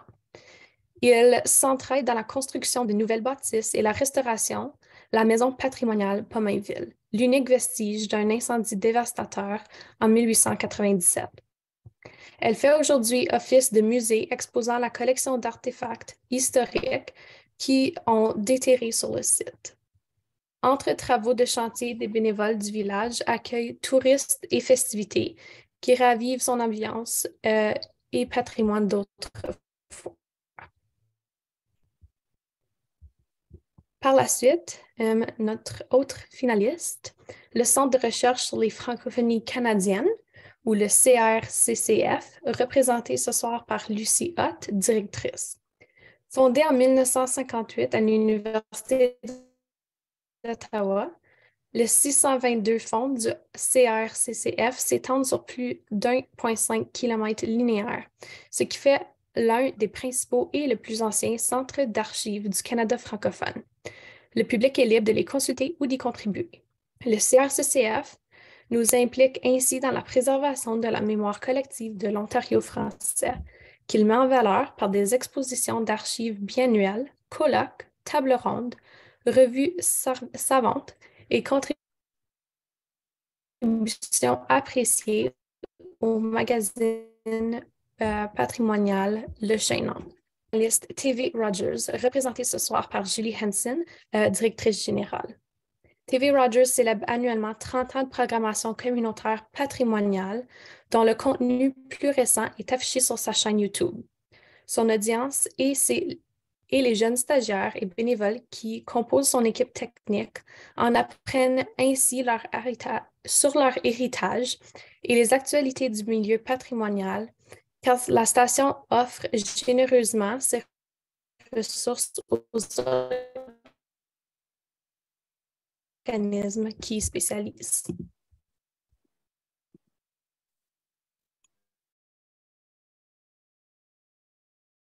Merci beaucoup, Émilie. Je passerai maintenant la parole à Mariette Lafrance. Et ça aussi, c'est une ancienne de nos cérémonies de remise des prix du patrimoine parce qu'elle représente la chorale canadienne Sensation qui a été la lauréate du prix Roger Bernard en 2021. Donc, Madame Lafranche, je vous cède la parole. Bonsoir tout le monde. Donc, merci pour l'invitation. Comme productrice de la Chorale canadienne Sensation, nous sommes honorés de faire partie maintenant de la grande famille des lauréats des prix Roger Bernard, tout en continuant à contribuer à la mémoire du sociologue Roger Bernard, à la fierté de la communauté franco-ontarienne et à la sauvegarde de notre langue française. Donc, la Chorale canadienne Sensation permet à ses membres, à ses artisans, à ses collaborateurs et à la communauté de créer un lien d'appartenance à notre patrimoine et surtout de célébrer haut et fort notre fierté franco-ontarienne à l'échelle locale jusqu'à l'échelle internationale. Nous avons de multiples projets en création, donc on devrait avoir un dévoilement, là, si tout va bien, l'automne prochain encore. La pandémie nous a ralenti un peu, juste un petit peu. Donc, je ne sais pas si c'est moi qui ai l'honneur d'annoncer le lauréat pour l'édition 2023. Oui, effectivement, c'est vous qui annoncez votre successeur, Madame Lafranche. Donc, maintenant, il me fait un grand plaisir d'annoncer le lauréat du prix Roger Bernard, édition 2023, à un artisan qui se dévoue et se distingue par sa contribution exemplaire et soutient la communauté franco-ontarienne depuis plusieurs années, avec cœur et âme. Donc, je nomme sans plus tarder, roulement de tambour, la TV Rogers. Donc, j'invite Mme Julie Hansen, directrice générale des stations TV Rogers, de prendre la parole. Toutes mes félicitations. Merci, Mme Lafrance. Merci pour les belles surprises. On ne s'attendait peut-être pas à ça ce soir, mais je suis ravie. C'est un grand plaisir pour moi d'être avec vous ce soir afin de représenter toute la belle équipe de TV Rogers à Ottawa. Avant de commencer mes remarques, je veux féliciter le lauréat du prix Huguette Parent, le dynamique Phil Rivière. Big fan, super gros fan. Félicitations, Phil. On est vraiment fiers de toi. Je tiens aussi à remercier le réseau pour ce prix, cette belle reconnaissance, puis féliciter les Amis du village Gagnon et le Centre des recherches sur les francophonies canadiennes pour leur travail important. La nomination de TV Rogers Ottawa a été appuyée par deux piliers de notre communauté, puis je veux en faire mention, Mme Madeleine Meilleur et M. Michel Picard. Merci Madeleine, merci Michel pour votre apport continu. Ça nous fait chaud au cœur que vous êtes avec nous. TV Rogers, c'est la chaîne de télévision communautaire franco-ontarienne d'Ottawa qui a été lancée par Rogers en 1992. Puis ça fait 30 ans. En fait, on a célébré notre 30e anniversaire l'automne dernier. Depuis 30 ans, nous produisons une programmation hyper locale qui se veut le reflet de la communauté francophone de la capitale nationale. Ce qui est vraiment unique chez TV Rogers, c'est que notre programmation est créée pour les franco-ontariens de la région de la capitale nationale, mais aussi par les membres de cette belle communauté. Nos bénévoles s'impliquent à tous les niveaux, autant sur le plateau, tant en coulisses, autant à l'animation, la recherche, dans tous les aspects techniques. On offre de la formation, que vous soyez à 15 ans, vous faites partie d'une école secondaire, vous voulez vous impliquer dans les médias, venez chez nous, on vous donne de la formation, que vous soyez à la retraite, puis tous les points entre ces deux période de votre vie, on est là, on vous encadre, on vous donne de la formation et puis c'est une expérience formidable pour nos bénévoles. Nous sommes vraiment choyés d'avoir forgé des beaux partenariats avec des nombreux organismes de la région. Nous sommes toujours à la recherche, j'en profite par mon petit pitch, on recherche toujours d'autres partenariats. Je vous lance l'invitation. Si vous êtes dans la belle région de la capitale nationale, venez nous voir, venez me rencontrer, venez travailler avec notre équipe, soit à titre de bénévole, de partenaire. Si vous avez des vidéos à partager, comptez sur nous pour faire rayonner vos projets et parler aux Franco-Ontariens de la région de la capitale nationale. Merci encore une fois. Félicitations aux finalistes et du fond du cœur de toute l'équipe. On vous remercie. C'est vraiment super. Merci beaucoup. Merci beaucoup, Julie. Merci, TV Rogers. Écoute, les membres du personnel du Réseau du patrimoine franco-ontarien n'ont aucun mot à dire au niveau de la sélection du récipiendaire de ce prix-là, mais Amélie et moi, on a passé à TV Rogers pour présenter la programmation du mois du patrimoine il y a quoi, une semaine et demie, je crois, et on a beaucoup apprécié notre expérience. Donc, vous nous invitez à tous les ans pour justement parler du mois du patrimoine et ça nous permet aussi de rejoindre beaucoup de membres de la communauté, non seulement dans la région d'Ottawa, parce qu'on est un réseau provincial, mais on repartage cette vidéo-là aussi dans les médias sociaux et à tous nos contacts par courriel. Donc, ça nous permet d'avoir une belle vidéo pour présenter le contenu du mois du patrimoine. Donc, merci.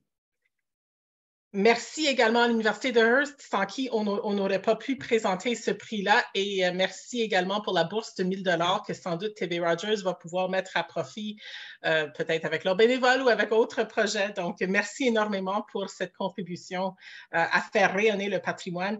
Et j'aimerais aussi remercier les membres du jury, à la fois pour le jury pour le prix Huguette Parent et les membres du jury pour le prix Roger Bernard. Donc, les membres du jury sont anonymes, donc, mais je remercie quand même ces gens-là qui ont pris énormément de temps pour relire et considérer les candidatures qui ont été reçues.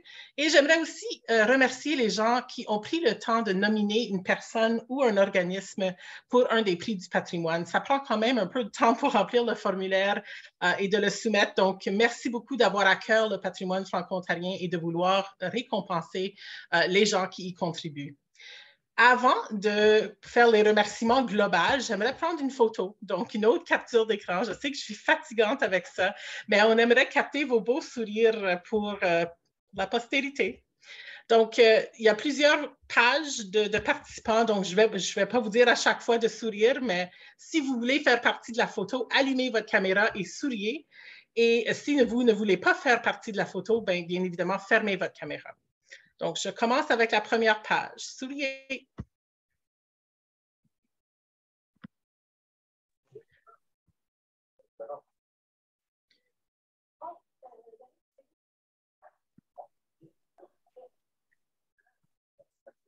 Je passe à la deuxième page.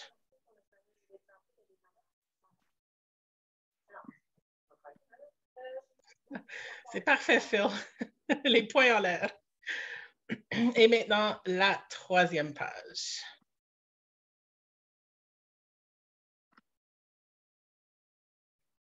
Ah, on est juste 2 pages.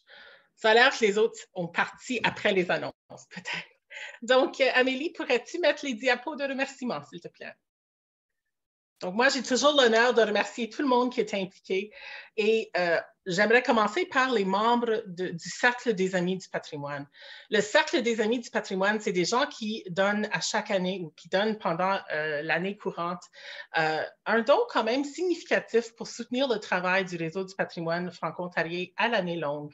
Donc, je ne vais pas lire tous les noms, mais les membres du réseau qui sont à l'écran, c'est des gens qui nous ont soutenus pendant toute l'année et je vous remercie du fond du cœur.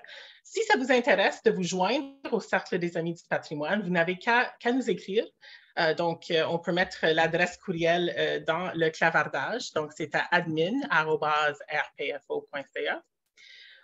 Ou vous pouvez aller directement dans notre boutique sur notre site web. Puis peut-être, Diego, pendant que je parle, tu pourras aller récupérer le lien direct. Donc, vous pouvez vous joindre au Cercle des Amis en remplissant un petit formulaire dans notre boutique.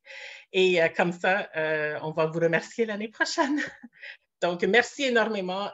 Sans vous, on ne pourrait pas faire notre travail.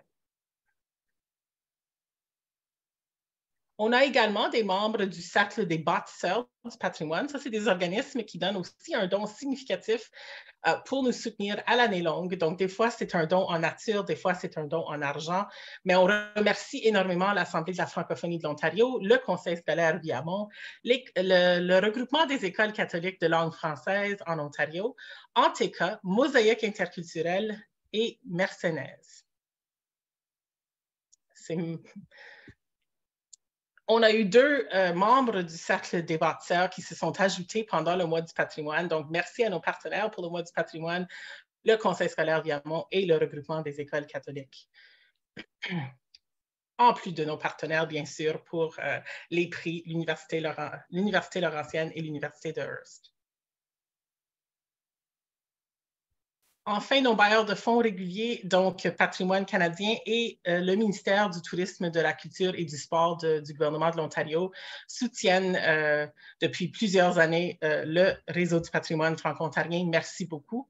Et cette année, on a profité d'une subvention de Jeunesse Canada au travail, le programme Carrière vouée au patrimoine, ce qui nous a permis d'embaucher Amélie pour coordonner le mois du patrimoine. Puis cette subvention-là nous permet justement de mettre en pratique notre valeur de pari pour les jeunes. Donc, ce n'est pas la première année, mais c'est une des premières années qu'on fait que le mois du patrimoine est coordonné par une jeune personne financée par Jeunesse Canada au travail. Donc, merci à tous nos partenaires, à tous nos bailleurs de fonds, à tous les gens qui nous soutiennent. Si vous êtes membre du réseau, si vous êtes abonné au chaînon, sachez que chaque dollar nous permet justement de faire rayonner le patrimoine franco-ontarien. Donc, je vous invite à rester. Je pense que sur le prochain diapo, on a les salles. Oui, merci. Donc, on a prévu, on n'est pas dans une salle avec un verre de vin et un morceau de fromage, mais on s'était dit, on peut quand même faire une petite session de réseautage. Donc, on n'a pas eu la chance de se parler beaucoup entre nous. On aimerait vous donner cette chance-là. On a prévu 3 salles de rencontres ce soir. Puis, vous allez pouvoir soit vous joindre directement à la salle que vous désirez, ou vous pouvez mettre dans le clavardage la salle que vous désirez, puis nous, on va vous mettre dans la bonne salle.